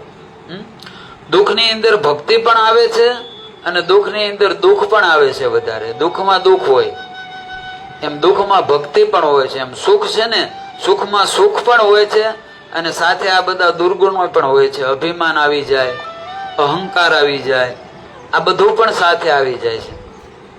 આ બંનેનું મિશ્રણ છે. ક્યારેય કોઈ એક વસ્તુ આવતી નથી. દુઃખ આવ્યું તો સમજવાનું તમારી સાથે ભક્તિ પણ આવે છે તમારા દ્વારે, અને સુખ આવે એટલે સાવધાન થઈ જવાનું કે આ સુખની હારે અભિમાન, અહંકાર આ બધું પણ આવે છે. એ બંનેની સાથે વિવેક કરી, જેમ હંસ દૂધ અને પાણી નોખું પાડે, એમ જો જીવ પાડે તો એમાંથી મુક્તિ મળે. આ કથા મને તમને બતાવે છે. એની માટે ગુરુ જોવે. અને એ સમયે પછી ગુરુ એ તો અંતર્ધ્યામ થઈ ગયેલા. ઘણા ગોત્યા પણ દેવગુરુ મળ્યા નહીં. અને ત્યારે ત્રષ્ટાના દીકરા એવા વિશ્વરૂપ એ દેવગુરુ બનવાને યોગ્ય હતા, અને એને બનાવે. પણ એના પિતા ચોખ્ખું કે જો મારા દીકરાનું કાંઈ અપમાન થાય, કાંઈ પણ થાય તો મારા ક્રોધથી આખા ત્રણેય લોકને તકલીફ થાય, એને નુકસાન થાય, એટલે દેવરાજ તમે એને બનાવો ખરા, પણ તમારા સ્વભાવની મને ખબર છે, તમે સાવધાન થજો. એટલે વચન આપે છે કે હું ક્યારે પણ જીવનમાં એનો અપરાધ નહીં કરું, અને આ વચન આપી અને એને બનાવ્યા. અને આવા સમયે આ વિશ્વરૂપ છે એની માટે તો દેવે હરખા અને દાનવો હરખા, પણ દાનવો પ્રત્યેની વધારે ભાવના હતી. કેમ કે દાનવોને જ્યારે જોઈએ ને ત્યારે તપ કરતા જોયા, દેવોને જ્યારે જોઈએ ને ત્યારે સ્વર્ગના સુખ ભોગવતા. દાનવોએ જેટલું તપ કર્યું એટલું દેવોએ તપ કર્યું નથી. દાનવ તમે જુઓ, પણ એની પ્રવૃત્તિ, એનો સ્વભાવ એવો છે કે તપ એ પછી સહન કરી શકતા નથી. પણ પૃથ્વીનો આ ભગવાનનો ન્યાય છે કે તપનું ફળ આપવું પડે, તો એ શું કરે? યજ્ઞ કરે, પણ યજ્ઞનું મોટું ફળ બધું દૈત્યોને આપી દે. અને એનો જે કળશ હોય એ કળશનું અભિમંત્ર જે પાણી હોય, તમે કોઈ પણ વિધાન કરો એટલે બ્રાહ્મણ પછી પૂરું થાય એટલે કળશનું જળ છાંટે, એ ફળ આપે. શું આપે? તમે જે કાંઈ યજ્ઞ કર્યો, અનુષ્ઠાન કર્યું, પૂજા પાઠ કર્યું, એ ફળ તમારા ઘરમાં છાંટો, તમારા ઉપર છાંટે, એ બધું ફળ આપે છે. આ થોડું દેવતાને આપે ને બાકીનું બધું દાનોને આપે. ને ઇન્દ્રને આ ખબર પડી, ઇન્દ્ર એની વાહે ગયા અને એને જોયું એટલે ઇન્દ્રને ક્રોધ આવ્યો. અને આ સમયે ઇન્દ્રે એનું વ્રજ દ્વારા મસ્તકનું છેદન કર્યું. મસ્તકે કપાઈ ગયું ને વજ્રે કપાઈ ગયું, બંનેનો નાશ થયો. આ તરફ દ્રષ્ટાને અતિ ક્રોધ આવ્યો ને એને યજ્ઞ કર્યો ઇન્દ્રનો નાશ કરવા માટે, પણ એક મંત્રમાં ભૂલ કરી ગયા એટલે ઇન્દ્રનો નાશ તો નહીં, પણ ઇન્દ્રથી નાશ પામે ને એવો એક દીકરો પ્રગટ થયો જેનું નામ વૃત્રાસુર. શું છે? વૃત્રાસુર. ને આ એવો અંધકાર કે એને ત્રણેય લોકને પોતાના ભવંડરમાં બધાને ગળી લીધા, અને કોઈ દેવ ત્રિદેવથી માંડીને કોઈ એને મારી ન શકે, આવી એની દિવ્ય શક્તિ. અને આ તરફ શનિદેવને ન્યાયના દાતા બનાવ્યા. શું બનાવ્યા? ન્યાયના દાતા બનાવ્યા. શનિદેવની દ્રષ્ટિ ઇન્દ્ર ઉપર પડી. શનિદેવની દ્રષ્ટિ આ તરફ ધરતી ઉપર ઋષિ દધીશી એના ઉપર પડી. કોના ઉપર પડી? દધીશી ઉપર પડી, અને એના પત્ની ઉપર પણ પડી. તેમના રાશિ પ્રમાણે શનિની દ્રષ્ટિ આવી, અને આ તરફ દધીશી ઋષિને કોઈ પુત્ર નહોતો, એટલે એને એટલું બધું ભગવાનનું તપ કર્યું. અને ભગવાન શિવને પ્રગટ કર્યા ત્યારે શિવે એને કીધું હું તમારી ત્યાં પુત્ર બનીને આવે, આ વચન આપેલું. એટલે એના ઉદરમાં ભગવાન શિવ છે. દધીશી ઋષિ એના સ્વાગત માટે કે પ્રભુ અમારા ઘરે પધારવાના, ભગવાન મહાદેવ એનો આનંદ છે. પણ આ તરફ શનિદેવની દ્રષ્ટિ પડતા આ સમાજમાં, આ બ્રહ્માંડમાં પરિસ્થિતિ એવી થઈ, અને ત્રિદેવ પાસે આવ્યા અને ત્યારે કીધું કે આનો એક જ રસ્તો છે, જો દધીશી પોતાના અસ્થિ આપે અને એમાંથી જો વ્રજ બને તો જ આ વૃત્રાસુરનો નાશ થાય. એના અસ્થિ લેવા માટે નારાયણની ચિઠ્ઠી લઈને આવે છે બધા દેવતાઓ. આ તરફ એને આનંદ છે, ટૂંક સમયમાં ભગવાન શિવનું પ્રાગટ્ય થવાનું છે એની ત્યાં પુત્ર તરીકે, પતિ પત્ની બંને. પણ શનિની દ્રષ્ટિ પડે, અને શનિના દ્રષ્ટિના લીધે દેવો આવી અને પ્રાર્થના કરી. આ પ્રાર્થના સમયે દધીશી ઋષિ તો પોતાના સંસાર માટે કે આ એક પુત્ર માટે હું મારા જીવનને બચાવું, પણ આ જગત આખું પણ મારું સંતાન જ છે, હું સંત છું, અને મારા એક શરીરના નાશે આજ નહીં તો કાલ આ તો નાશ જ થવાનું છે. પણ જો કાલ નાશ થાય તો આનો કોઈ ઉપયોગ નહીં થાય, પણ જો આજે આનો નાશ થાય તો આમાંથી આ દૈત્યનો નાશ થાય અને જગતનું કલ્યાણ થાય. ત્રણેય લોક છે ને એ નકર આખું સૃષ્ટિનો નાશ થઈ જાય, પ્રલય થાય એમ હતો. એટલે દધીશી એ સમયે નક્કી કરી લીધું કે હું મારા અસ્થિનું દાન આપું, પણ પત્ની ના પાડે. પણ છતાં દધીશીના સમજાવવાથી પોતાના પતિનો ત્યાગ કરવા માટે તૈયાર થાય. એને ખબર હતી કે પતિ વગર એક શ્વાસ પણ હું જીવી શકાય નહીં. પોતે પણ અગ્નિમાં, પણ એના પતિએ કીધું ઉદરમાં બાળક છે ને, બાળક હોય ત્યારે એ બાળકને મૃત્યુ થાય તો એને મૃત્યુનું પાપ લાગે, એટલે એને નક્કી કર્યું બાળકનો જન્મ થાય પછી હું સતી થાવ. આ તરફ દધીશીએ પોતાના અસ્થિનું દાન આપ્યું, વૃત્રાસુર મરાણો. આ તરફ એને જે પત્ની છે એને બાળકનો જન્મ થયો, અને જે સ્થાન ઉપર જન્મ થયો એ શું હતું? એક પીપળો હતો. અને પીપળાની નીચે એ બાળકને જન્મ આપ્યો અને જન્મતાની સાથે પીપળાના પાન ઉપર મૂકી પીપળાને પ્રાર્થના કરી અને પોતે સતી થઈ ગયા. હવે આ બાળક જુઓ, નાનું જન્મેલું બાળક છે, નથી માતા નથી પિતા, ઘોર જંગલ, પીપળ એક છે, અને આ સમયે પીપળાના પાનનું શેર જે હોય ને છે દૂધ, એ પી પી પી પી પી અને એ બાળક મોટું થાય છે. અને જ્યારે બાળક 7 વર્ષનું થાય છે અને આ સમયે એ ઓમ નમઃ શિવાયનો જાપ કરે, કેમ કે રુદ્રનો અવતાર છે. અને પીપળની છાવમાં એને તપ કર્યું, પીપળની છાવમાં બેઠીને એને ભગવાનનું, અને નારદ આવે છે અને નારદ એને નમસ્કાર કરે છે. એનું નામ પાડેલું હું હતું પીપલાદ, હું નામ પાડેલું પીપલાદ ઋષિ. એનું નામ આપે એટલે ત્યારે એ કહે છે કે મને તો અત્યાર સુધી મારા નામની ખબર નહોતી, તો તમે મારું નામ જાણો તો મારા માતા પિતા કોણ છે એ તો મને કયો. અને ત્યારે માંડીને બધી વાત કરે છે કે ભાઈ આ રીતે બ્રહ્માંડની અંદર ઇન્દ્રએ દુર્વાસાનું અપમાન કર્યું, પરિણામે ગુરુનું અપમાન કર્યું અને ગુરુ વૈયા ગયા. આ બધી આખી વાત કરી એણે. અને આ બધાના મૂળમાં કારણમાં કોઈ હોય તો એ શનિદેવની દ્રષ્ટિ. અને આવા સમયે નાના એવા 7 વર્ષના પીપલાદ નક્કી કરે છે કે હું શનિને દંડ આપીશ, શનિદેવને હું દંડ આપીશ. ને શનિને દંડ દેવા માટે જાય છે. શનિ લોક સૌથી છેલ્લો લોક છે સૂર્યમંડળની અંદર. અને આ સમયે શનિદેવ સૂર્યમંડળના અધિષ્ઠાતા દેવ બનેલા, ન્યાયના દેવ બનેલા. અને જ્યારે પીપલાદ જાય છે એટલે પ્રથમ ચંદ્રલોક આવે છે. ચંદ્ર એને રોકવા માટે જાય છે. અને આ સમયે ચંદ્ર એને રોકવા માટે અસંખ્ય પ્રયત્ન કરે અને ઘણા એને સમજાવે છે, પણ એ તો નક્કી કરે છે કે જ્યાં સુધી હું એ શનિને એના દંડ નહીં આપું ત્યાં સુધી હું અહીંથી જવાનો નથી. આ પ્રથમ મનનું બતાવ્યું છે. ચંદ્ર છે એ મનનું પ્રતીક છે. આ સૃષ્ટિમાં હજી બધી વસ્તુ બની ગઈ પણ કોઈનું નિયંત્રણ હતું નહીં. માત્ર પોતાના કર્મને જાણી લીધા પણ કર્મમાં વિવેક નહોતો, કર્મમાં એના નિયમ નહોતા, કર્મમાં ધર્મ નહોતો.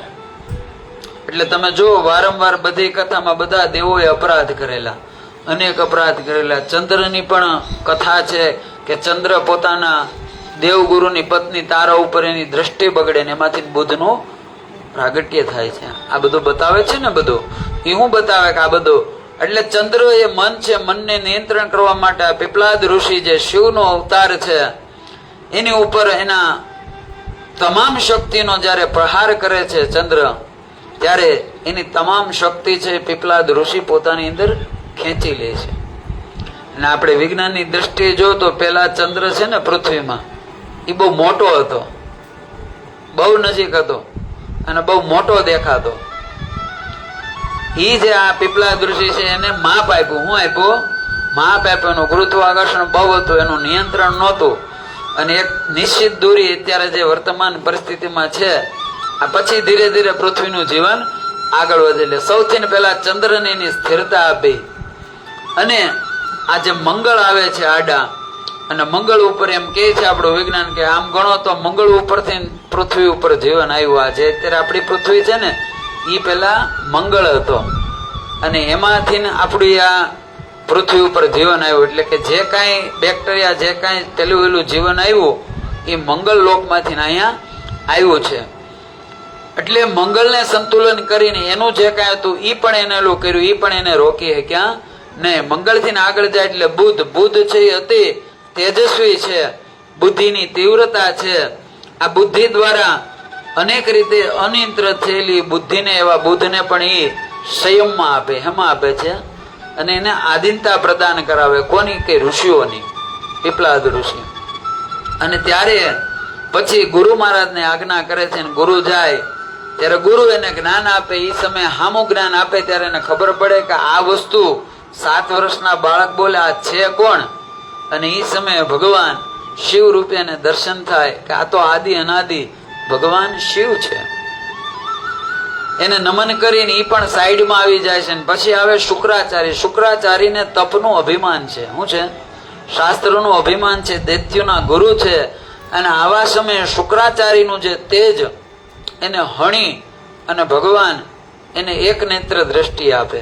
શું આપે છે? એક નેત્ર દ્રષ્ટિ આપે અને પછી આ કાલસર્પ નામનો યોગ પ્રગટ કરે છે. કોણ? કે રાહુ ને કેતુ. એ આખું ચક્ર બનાવે. જ્યારે એમ કહેવાય છે કે આ બધા ગ્રહો હોય મારા તમારા જન્માક્ષરમાં, પછી પૃથ્વીનું લ્યો, આપણું લ્યો, સમયનું લ્યો, બધામાં કે બધા ગ્રહો રાહુ ને કેતુની અંદર આવી જાય. એટલે કે રાહુ ને કેતુની અંદર બધા ગ્રહો હોય એને કાલ સર્પ યોગ કહેવાય. શું કહેવાય? જેમ નાગ ભવડો લે એ ભવડો કહેવાય, અને કાલ સર્પ યોગ કહેવાય. આ કાલ સર્પ યોગમાં જે આવે એ અતિ ભયંકર છે. એ પછી એમાંથી છૂટે ને આજીવન એમાં એ દુઃખી થાય. અને એ તો દુઃખી થાય પણ એના પૂર્વજો એને એક પ્રકારનો પિતૃદોષ પણ કહેવાય. ને પછી તમે જુઓ એના કુળમાં અનેક પ્રકારના અપમૃત્યુ. આ બધું અનિયંત્રણ હતું. શું હતું? અનિયંત્રિત હતું. માત્ર એક દોષ જોઈ અને કોઈ ઉપર એનો દોષ લાગુ પડી જતો હતો. હજી કોઈ વ્યવસ્થા બની નહોતી. તેથી આ ભગવાને આ લીધેલો જન્મ.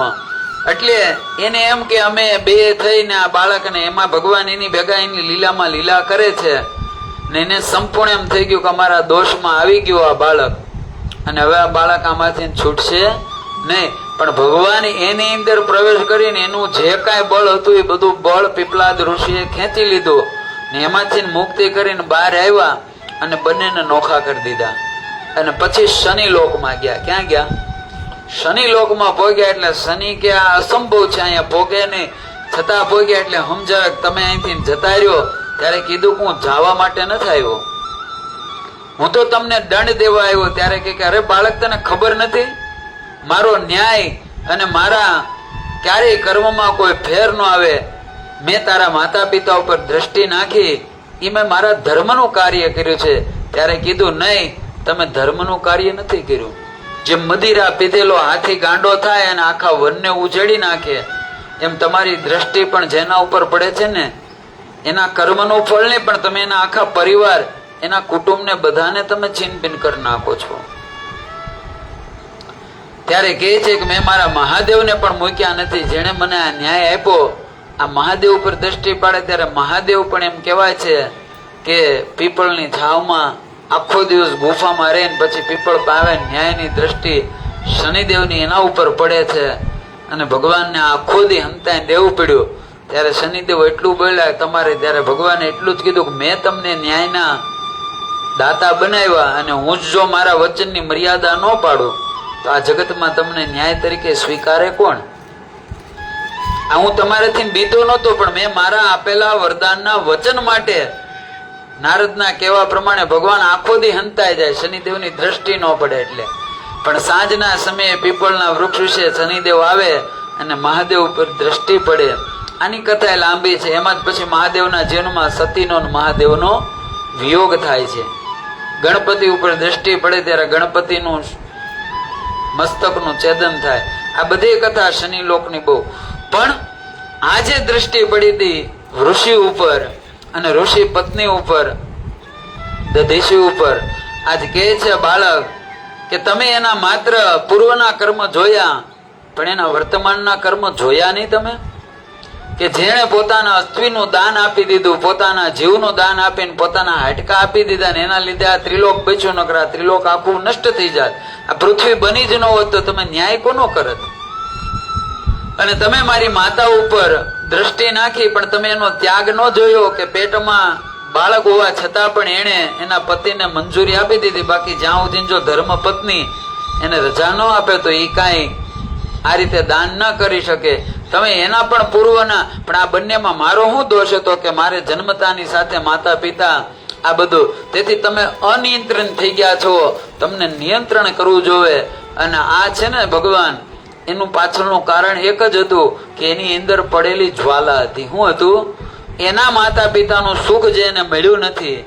માતાના ઉદરમાં હતા અને જ્યારે ઉદરમાં આવ્યા ને ત્યારે જ છાયાનો ત્યાગ કર્યો સૂર્યદેવે. સંધ્યાને લઈને વયા ગયા અને જે 9 માસ સુધી એને તપ કર્યું અને અઢળક એની ગરમી તાપ, એનું તપ પણ એટલું બધું ઉગ્ર, અને આ બધો ક્રોધ, કેમ કે બાળક બધું ગર્ભમાં જાણે છે. એટલે સેજે એની અંદર કોઈ પ્રકારની કોઈના પ્રત્યે સહાનુભૂતિ નહોતી. માત્ર ન્યાય, ન્યાય ને ન્યાય. અને ન્યાયમાં પણ એક જ ન્યાય કે પાપનો જ, કર્મનું જ ફળ દેવાનું. અને આ સમયે ઈ કે હવે હું તારા ઉપર દ્રષ્ટિ નાખું છું, મારી દ્રષ્ટિથી કોઈ બચ્યું નથી. અને પીપળાદ ઉપર દ્રષ્ટિ નાખી એની તમામે તમામ દ્રષ્ટિ આખી શરીરમાં ભગવાન પીપળાદ ખેંચી લે છે. જે અને ખેંચ્યા પછી એને એમ હતું કે મારે તમારા ઉપર દ્રષ્ટિ નહોતી નાખવી, મારે બાળકને હેરાન નહોતું કરવું, પણ તમે મારી વાત માન્યા નહીં. હવે મારી દ્રષ્ટિથી તમારું અહિત થાય. પણ જેવું શનિદેવ ત્રાસી આંખે જોવા જાય ને તો એ જે કાંઈ શનિદેવની દ્રષ્ટિ હતી ને એના હૃદયમાંથી પીપળાદની આંખમાં આવે છે. અને આંખમાં આવીને જેવી આંખ ખોલે એ ભેગો અગ્નિની જ્વાલા થાય છે અને શનિદેવ ઉપર પડે. અને શનિ લોકમાંથી સીધા શનિદેવ પડે છે પૃથ્વી લોકમાં. અને ક્યાં પડે? જ્યાં ભગવાન પીપળાદને એની માતાએ સુરાવેલા પીપળાની નીચે ઈ જગ્યા ઉપર શનિદેવ પડે.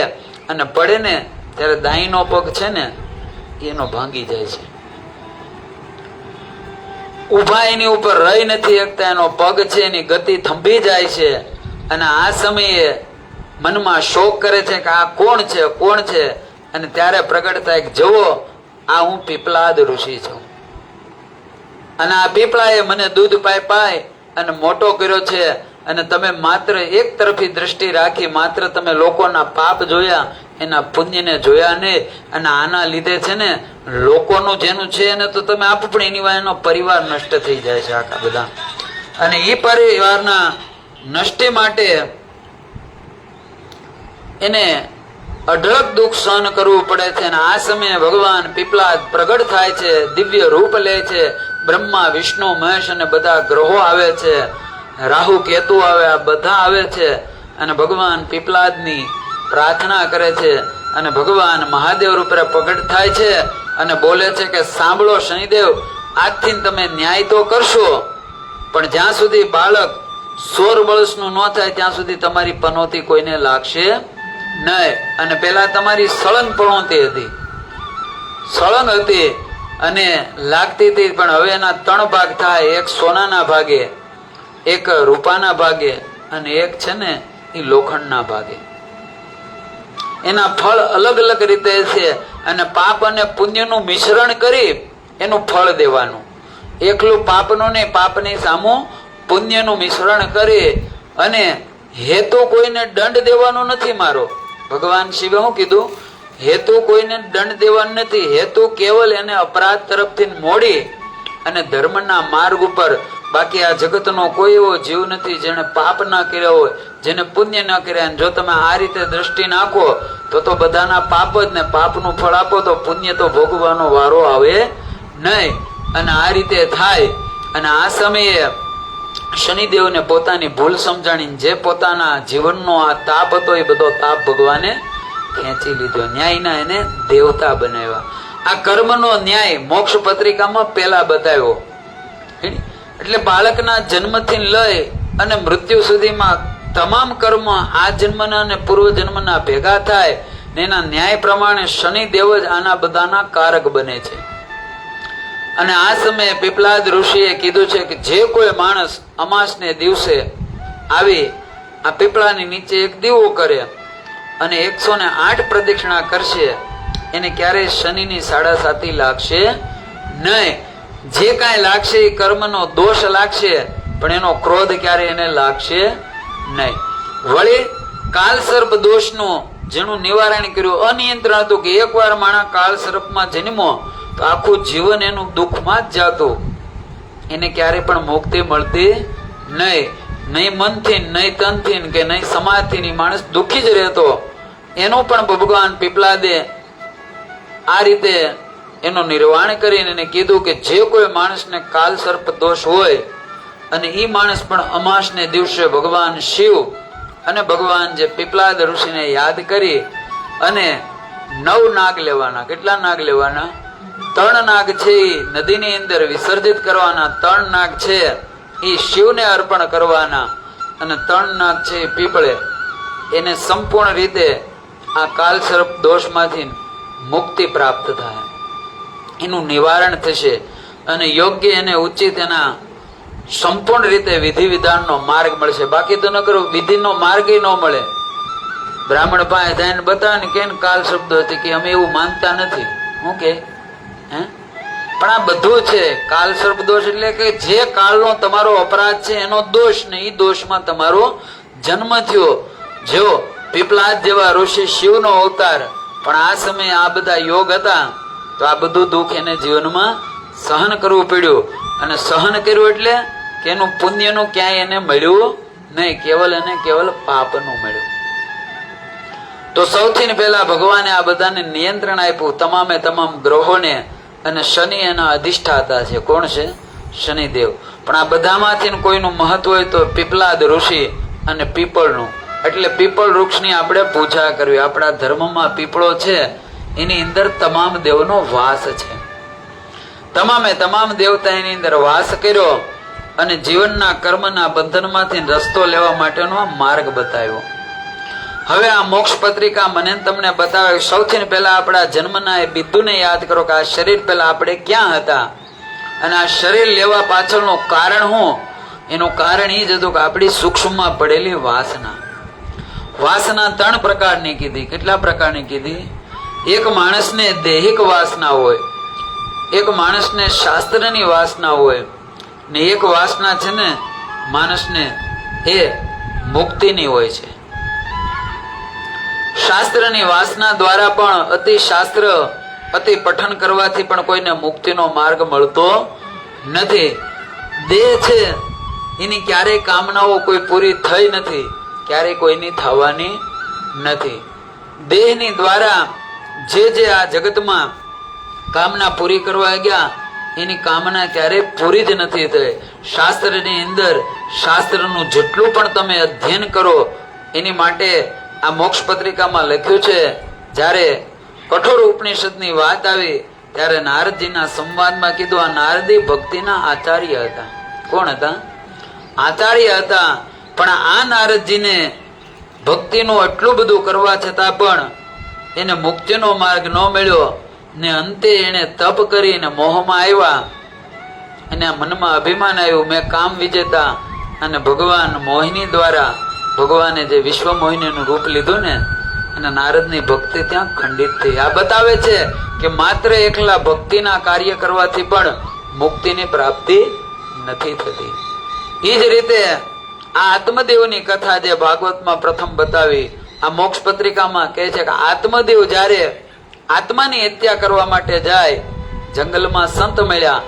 સંતે વાત કરી કે ભાઈ શું કરે? ત્યારે કીધું કે હું મારા દેહનો નાશ કરું. અરે તારું નામ શું? કે આત્મદેવ. તારું નામ આત્મદેવ છે ને તું આત્મહત્યા કરો છો? આત્મહત્યા તને ખબર છે આ શરીર કેમ મળ્યું છે તને?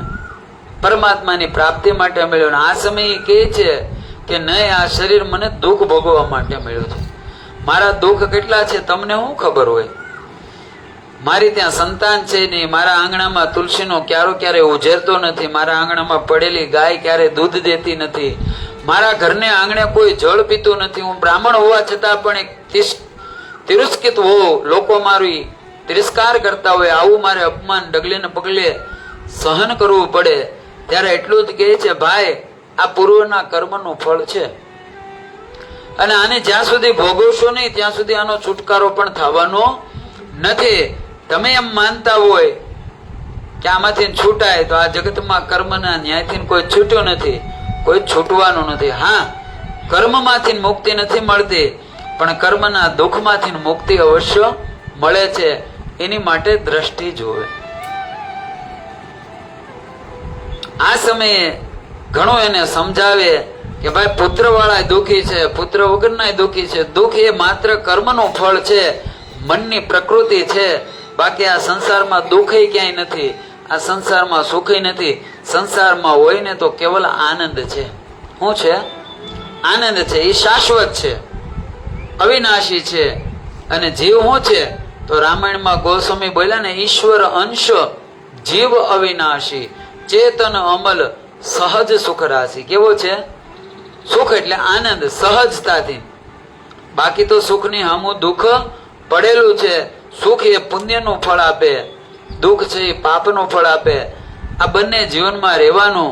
પણ આ સમયે આત્મદેવ સમજતો નથી અને ત્યારે એને ફળ આપે ને ફળ એની પત્નીને ખવડાવે હાથમાં દીધું ને એને ખાધું નહીં, ગાયને ખવડાવ્યું. પડલામાં ગોકર્ણ મહારાજ જે ગાયથી ઉત્પન્ન થયા ને એની બેને જે કીધું કે મારા ઉદરમાં બાળક છે, અને ધુંધકારી અડધી રાતે જન્મો અને દયન આવ્યા અને એને એમ થઈ ગયું કે હું સુખી થઈ ગયો.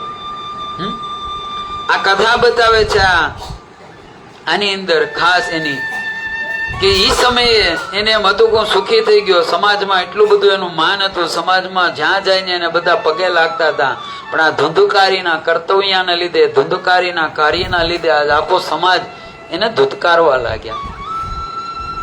અને તઈ એને એમ થયું કે આ તો અતિ દુઃખ મને મળ્યું, આના કરતા તો વગર પુત્રે હું સુખી હતો.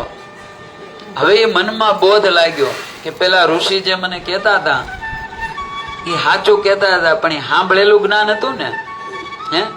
આજ કળિયુગમાં મારે તમારે સાંભળેલું છે ને એ આપણને સમજાય, પણ ક્યારે? જયારે એ પરિસ્થિતિ આવે ને ત્યારે સંભળાય છે, ત્યાં સિવાય યાદ રહેતું નથી, ત્યાં સુધી રહેતું નથી.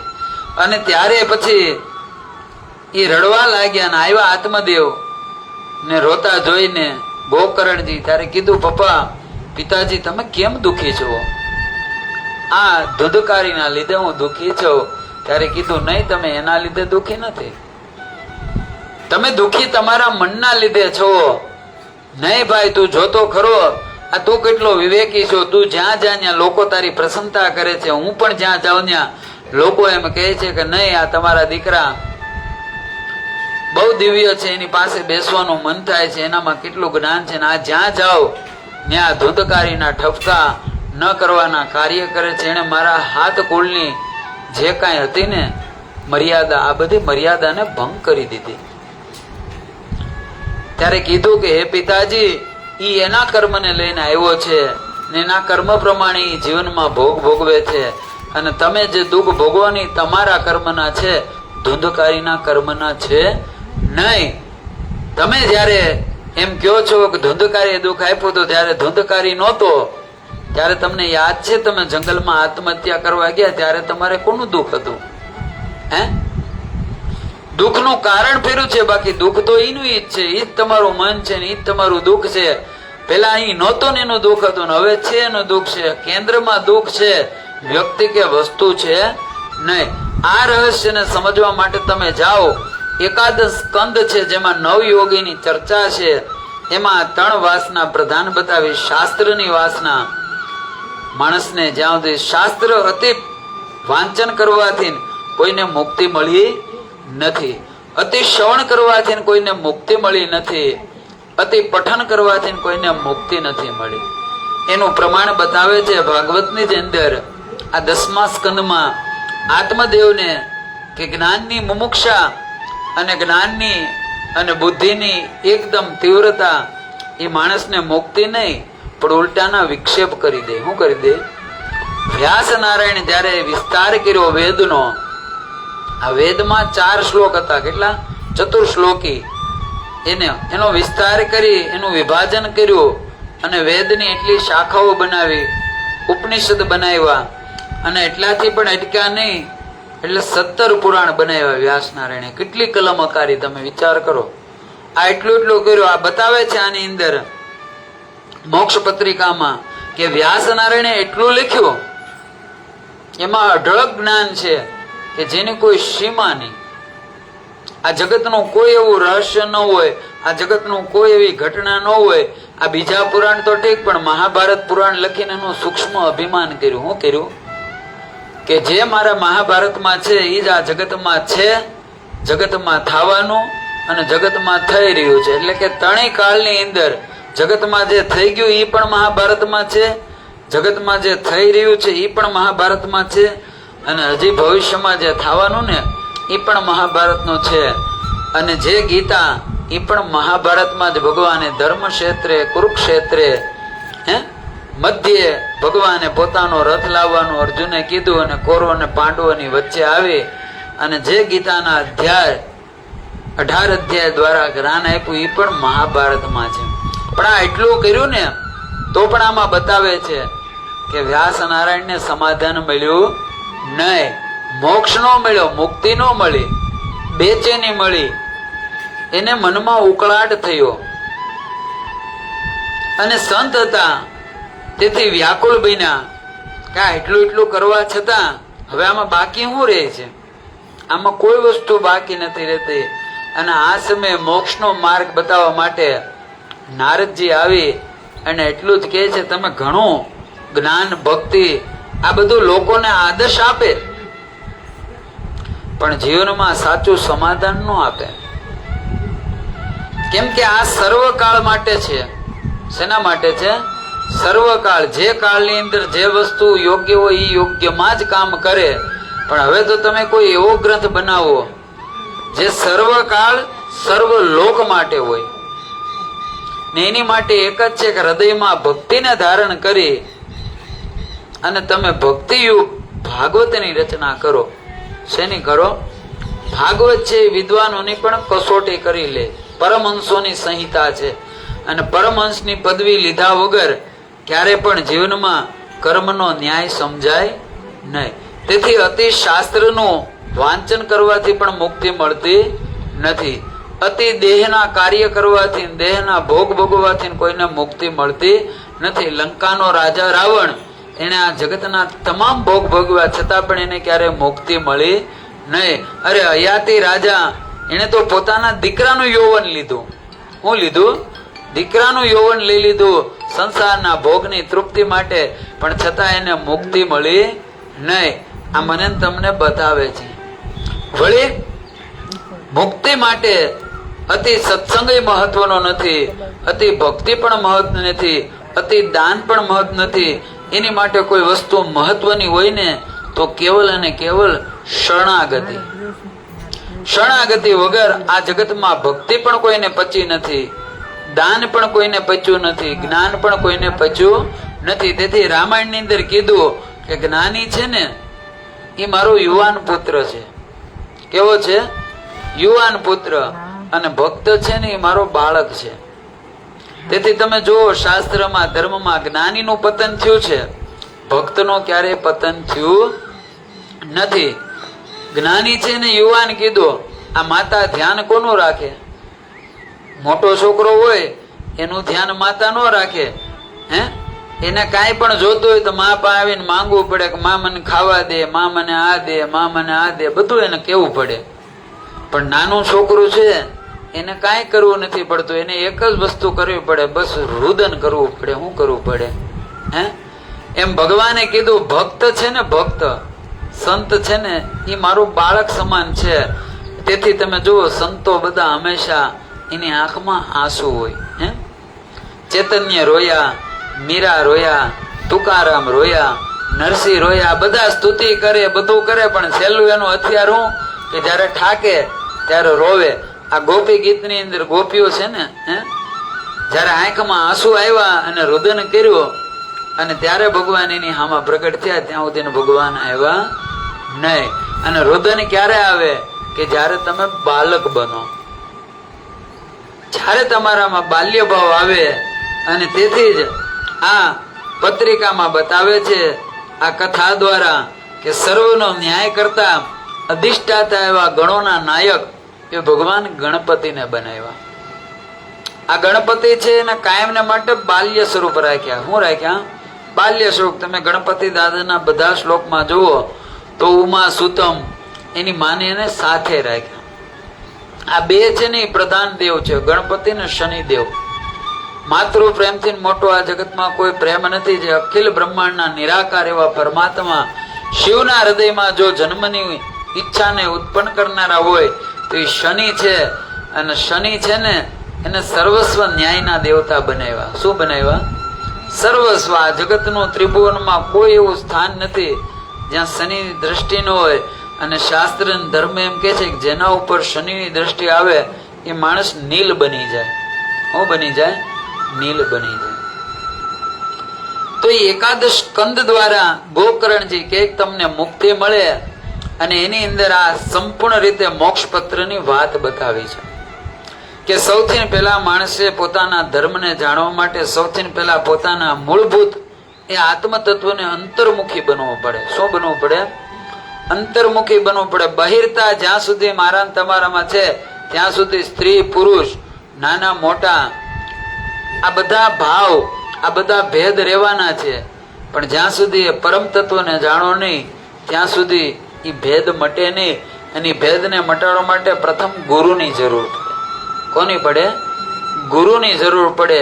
અને આ મોક્ષ પત્રિકા એના જ હૃદયમાં વિચાર થાય કે જેની ભક્તિ, જેનું જીવન પરમાત્મા તરફ ગતિ કરે, અને જો પરમાત્માનો અનુગ્રહ થાય ને તો આ વિચાર આવે, બાકી આ વિચાર આવે ને. અતિ ગૂઢ છે, અતિ રહસ્યથી ભરેલું છે. આની અંદર એટલો બધો વિસ્તાર કરેલો છે કે માણસના એક એક કહીને કે મિનિટનો ધર્મ શું છે એ ધર્મ આમાં બતાવેલો છે. ઈ ધર્મને જો તમે જાણો ને જોવો તો મને એટલી ખબર પડે કે એક ક્ષણ પણ આપણે મનથી વિચાર્યું તો આપણે આ જગતમાં રહેવાને લાયક છવી જ નહીં. હે, કેવલ અને કેવલ પરમાત્માનો અનુગ્રહ. પણ એને સમજીને એકાદ સ્કંદની અંદર આની અંદર જે વિસ્તારથી વાત લીધી, અર્થ સાથે પ્રસન્નતા સાથે જણાવતા કીધું છે કે સૌથી પહેલા તો માણસના જીવનમાં એને જો મુક્તિ તરફ ગતિ લેવી, આ મોક્ષ કેવલ ને કેવલ જીવતા લેવાનો છે. જીવતા લેવાની પાછળનું કારણ એ છે કે એને યાત્રા કરવાની, ઉલટી યાત્રા. કાળની યાત્રા જેમ ઉલટી છે ને એમ મોક્ષની યાત્રા પણ ઉલટી છે. મોક્ષ ક્યારે રહે? જ્યારે તમારામાં બાલ્યતા આવે. એટલે મેં પેલા આ કથા કેમ આવી, પેલા આપણે વિચારવાનું છે. આ મોક્ષની કથામાં યાત્રા આપણે કરવાની છે કે આ શરીરના વર્ષ કેટલા થયા. એ પેલા આ શરીર નહોતું આ પૃથ્વી ઉપર, પણ હું તો ક્યાંક હતો. એ હું કોણ હતો અને હું ક્યાં માટે આમાં આવ્યો? આ શરીરને મેં ધારણ ક્યાં માટે કર્યા? સ્મૃતિ છે. એટલે જો તમે હાથ જોડાવે એમાં શું આવે? શ્રુતિ અને સ્મૃતિ. સ્મૃતિ થાય એટલે કે સ્મૃતિ. મેં કીધું ને કે જે આપણને 6 મહિનાનો ગર્ભ જયારે થાય ને એમાં જીવ આવે એટલે સ્મૃતિ થાય ને 100 જન્મની. આ બે કથા એવી શાસ્ત્રમાં બતાવી. એક ભીષ્મ છે ને, ભીષ્મ, એને 100 જન્મ સદેહ યાદ હતા ધરતી ઉપર. અને એક રાજા ઉલ્ખામુખ, આપણી પ્રધાન કથા તમે જો ભાગવતનો સાર છે ને, હે, 3જા અધ્યાયમાં આપી દીધો. ઉલ્ખામુખ રાજા ને ભદ્રશિલા રાણી. ભદ્ર એટલે કલ્યાણ. શું છે? ઉ એટલે ઉપર, મુખ. આ ઉલ્ખામુખ રાજા. પણ આપણે તો સત્યનારાયણની કથા મેં કીધું એમ અમે કરતા હોય, બધા વાતો કરતા હોય. વાતો કરવા માટે બધા ભેગા થાય. હે, એના સત્યને કોઈ જાણતું નથી. એ માતાના ગર્ભની અને ઉલ્ખામુખ રાજાએ 6 થી 9 મહિના સુધી ભગવાન સાથે સંવાદ કર્યો અને ભગવાને એક એક જન્મ બતાવ્યા. ની જન્મની બધી કથા, બધું ચરિત્ર એને જાણ્યું. અને માત્ર જાણ્યું નહીં, એના જીવનમાં આત્મસાત કર્યું. જયારે પૃથ્વી ઉપર આવ્યા ને ત્યારે પણ એની યાદ હતું. એટલે એ નિષ્કામ ભક્તિ ભગવાનની કરતા. શું કરતા? નિષ્કામ ભક્તિ. ભક્તિના 3 પ્રકાર છે. એક સકામ ભક્તિ છે, એક નિષ્કામ ભક્તિ છે અને એક દેવ ભક્તિ છે. જે દેવો કરે છે એ એના માટે કરે છે કે દેવા માટે કરે છે, આ પૃથ્વીને ચલાવવા માટે કરે છે. એને એ જ ભક્તિ થાય. એટલે મેં કીધું ને, દેવોનું એટલું બધું મહત્વ નથી દીધું શાસ્ત્રમાં. એટલે તો વારંવાર આવે કે દેવતાઓ ભગવાનને પ્રાર્થના કરે કે અમને માનવનો દેહ આપો, અમને ધરતી ઉપર માણા બનાવો. હે, ગોસ્વામી તુલસીદાસ બોલ્યા, બડે ભાગ માનુસ્તન પાવા સુરદુલભા. સત્યનારાયણની કથામાં આવે કે નારદજી જયારે વૈકુંઠમાં જાય ત્યારે દેવતાઓ ભગવાનને પ્રાર્થના કરે કે અમને મનુષ્ય બનાવી ધરતી ઉપર મોકલો. સ્વર્ગમાં સુખ છે, સુખની કોઈ તાણ નથી, પણ શાંતિ નથી. જ્યાં સુધી શાંતિ ન મળે ત્યાં સુધી મુક્તિ ન મળે. ભય છે અને ભયમાંથી નિર્ભરતા કેવલ અને કેવલ ભક્તની અને ભજન દ્વારા થાય. અને આ ભજન માટે જ આ શરીરની જરૂર પડે. એટલે આ ઉલ્ખામુખ એને બધું યાદ છે. એટલે નિષ્કામ ભક્તિ આવી એનામાં. અને બીજી ભીષ્મ પિતામાં, જયારે ભગવાનને વચન આપેલું એને કે તમારા અંતકાળે હું આવે. હે, આ મોક્ષ પત્ર છે ને, હે, આપણે નારાયણ સ્વામી ગાતા, ઈતના તો કરના સ્વામી જબ પ્રાણ તન સે નિકલે. હે, मेरा सावरा निकट हो सी गंगा जी का तट हो, मेरे मुख में तुलसी का बट हो. આ શું છે? આ મોક્ષ પત્રિકા છે. મોક્ષ કે જ્યારે ઈશ્વર તમને લેવા આવે ત્યારે તમારું આ જે જીવનનું કરેલું કર્મ એ બધું સામું હોય. તમારા કરેલા તીર્થ તમારી સામા આવે, તમારા કરેલા તમારા સત્કર્મ તમારી સામા આવે. પણ એ ક્યારે આવશે કે આમાંનું કાંઈ તમારું નહીં હોય ત્યારે. એને જ મોક્ષ કીધો છે. આજ મારું ને તમારું શું થાય છે કે આપણે કર્તાના ભાવને સાથે રાખીને કર્મ કરવી અને પરિણામે કર્મ મને તમને બાંધે છે. તેથી આ બતાવ્યું કે બિંદુ સ્વરૂપે તમે આવ્યા, એ પણ તમારા સૂક્ષ્મ મનની, આમાં તમારું કોઈ અસ્તિત્વ નથી. માતા પિતાએ તમને શરીર આપ્યું. શું આપ્યું? શરીર કોણે આપ્યું? અડધું માએ અડધું પિતાએ. એમાં દ્વારા આપણું શરીર બન્યું. અને શરીર આવ્યા પછી નામે કોકે આપ્યું આપણને? નામે આપણું નથી. હે, વિદ્યા ગુરુએ આપી. આ બધું કોણે આપ્યું? અન્ન છે ઈશ્વરે આપ્યું. આ બધું ઈશ્વર આપ્યું. છતાં માણસ મનમાંથી ના સૂક્ષ્મ અહંકારને મૂકી નથી શકતો. એની માટે એક જ રસ્તો છે કે તમે એ તમારા માના ઉદરને યાદ કરો. તમે કોણ છો? તમે ક્યાંથી ના આવ્યા? તમારે ક્યાં જવાનું? અને મુક્તિ શું છે? ભક્તિ શું છે? અને જીવન શું છે? આ ચાર પુરુષાર્થમાં ચાર વસ્તુ જેને સમજાય એની માટે આ મોક્ષ પત્ર છે ને એના જીવનમાં આત્મસાત થઈ જાય. શું થઈ જાય? આત્મસાત થઈ જાય. અને એનો પત્ર એ પરમાત્મા સુધી પોગી જાય છે. અને આખું ભજન પછી તમે જે ઈચ્છા કરો ને ત્યાં પરમાત્મા આવે. આ ભીષ્મને લેવા માટે ભગવાન આવ્યા. અંતકાળે ભગવાન એને દર્શન દેવા માટે આવ્યા. કુંતાને એમ કે મેં સ્તુતિ કરીને ભગવાન રોકાઈ ગયા. હે, ધર્મરાજાને એમ કે હું નવો નવો રાજા બન્યો અને મને હજી આ રાજમાં કઈ ખબર ન પડે એટલે ભગવાન મારા માટે રોકાણા. અર્જુનને એમ થયું મારા તો મિત્ર રહ્યા ને, મારી વગર કેમ ગમે, અમે એટલા મારા સારથી બન્યા એટલે ભગવાન રોકાણા. સુમુદ્રાજીને એમ થયું મારા ભાઈ છે અને હમણાં મારો દીકરો મરી ગયો અભિમન્યુ એટલે મને આશ્વાસન દેવા માટે રોકાણા. હે, દ્રૌપદીને એમ થયું કે મને મારા માટે રોકાણા. આ બધાને એમ લાગ્યું ભગવાન મારા માટે રોકાણા, પણ ભગવાન કોઈ માટે રોકાણા નહોતા. ભગવાન રોકાણા હતા. જાતા જતા એને ભીષ્મને દીધેલું વચન યાદ આવ્યું. પણ ક્યારે કે ભીષ્મને એના 100 જન્મ યાદ હતા, જેનીમાં ત્યાંથી લઈ અને મૃત્યુ સુધી જેનું શુક્ર કે કોઈ જાતની મતિ કાંઈ નહીં. એટલે આવ્યો ને ઇતિમતિ કલ્પિત તમાલ વર્ણમ. હે, આ ભગવાનને આવ્યો ને ત્યારે ભગવાનને કીધું પ્રભુ હું એક કુંવારી દીકરીનો પિતા છું. હું કીધું? ભગવાન મુક્તિ દેવા આવ્યા એટલે કે હજી મારે મુક્તિ નથી જોતી. એમ એ કે કેમ નથી જોતી? કે એક દીકરીનો બાપ છું, દીકરીનું કન્યાદાન નહોતું ત્યાં સુધી મુક્તિ કેમ ને? જેવું બોલ્યા એટલે બધા વિચારમાં પડી ગયા, પાંડવો ને બધા. એટલે ભીષ્મને કુંવારી કન્યા.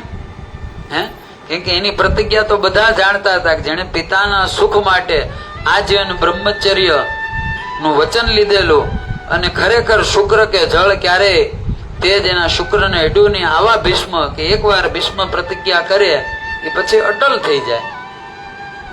અને એને કુંવારી કન્યા કેમ? શાસ્ત્રમાં લખ્યું છે કે ભગવાન થાકી ગયા. ધર્મરાજા જયારે એટલું બધું આ છું ને કૌરવોનું ને પાંડવોનું યુદ્ધ, એટલે એટલા લોકો મર્યા અને પછી એનો જયારે રાજ્યાભિષેક કર્યો અને બેઠા ગાદી ઉપર બેઠા ને એટલે એને બધું હામું આવ્યું. ધર્મ ઉભા થઈ ગયા, ધર્મ ધ્રુજવા લાગ્યા કે આ ગાદી હાટું મારા સગા, મારા કુટુંબ, મારું પરિવાર, એટલી બહેનો વિધવા થઈ, એટલી બહેનો ભાઈ વગરની થઈ, એટલા બાળકો પિતા વગરના થયા. આ બધું એની માટે, આ માત્ર આ ગાદી માટે. જાણે અંગારા ઉપર બેઠા આવું ધર્મ જૂની તો ધર્મને જ થાય ને. અને આ સમયે ભગવાન કૃષ્ણ એને સમજાવે, ઘણો ઉદ્દેશ આપ્યો, ઘણો, પણ છતાં ધર્મ રાજા સમજ્યા નહીં. અને શાસ્ત્રમાં લખ્યું છે કે જેને ભગવાન પણ ન સમજાવી શકે ને આવું જયારે, કેમ કે ધર્મને ગ્લાની લાગે ને એને ભગવાન પણ દૂર કરી શકે નહીં. એની માટે તો કોઈ સંતના ચરણમાં જવું પડે. અને આ સમયે ધર્મરાજાને લઈને ભીષ્મ પિતા પાસે હજારો ઋષિઓ બધા આવ્યા. કેમ કે મહાભારતનું એ પર્વની અંદર છે કે આવું પાત્ર આ જગતમાં કોઈ આવ્યું નથી ને કોઈ આવશે નહીં.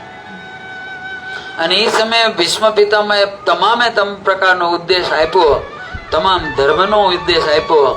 અને આ સમયે વિષ્ણુ સહસ્ત્રના નામ દ્વારા ધર્મરાજાની જે ગ્લાની છે ને એને દૂર કરી.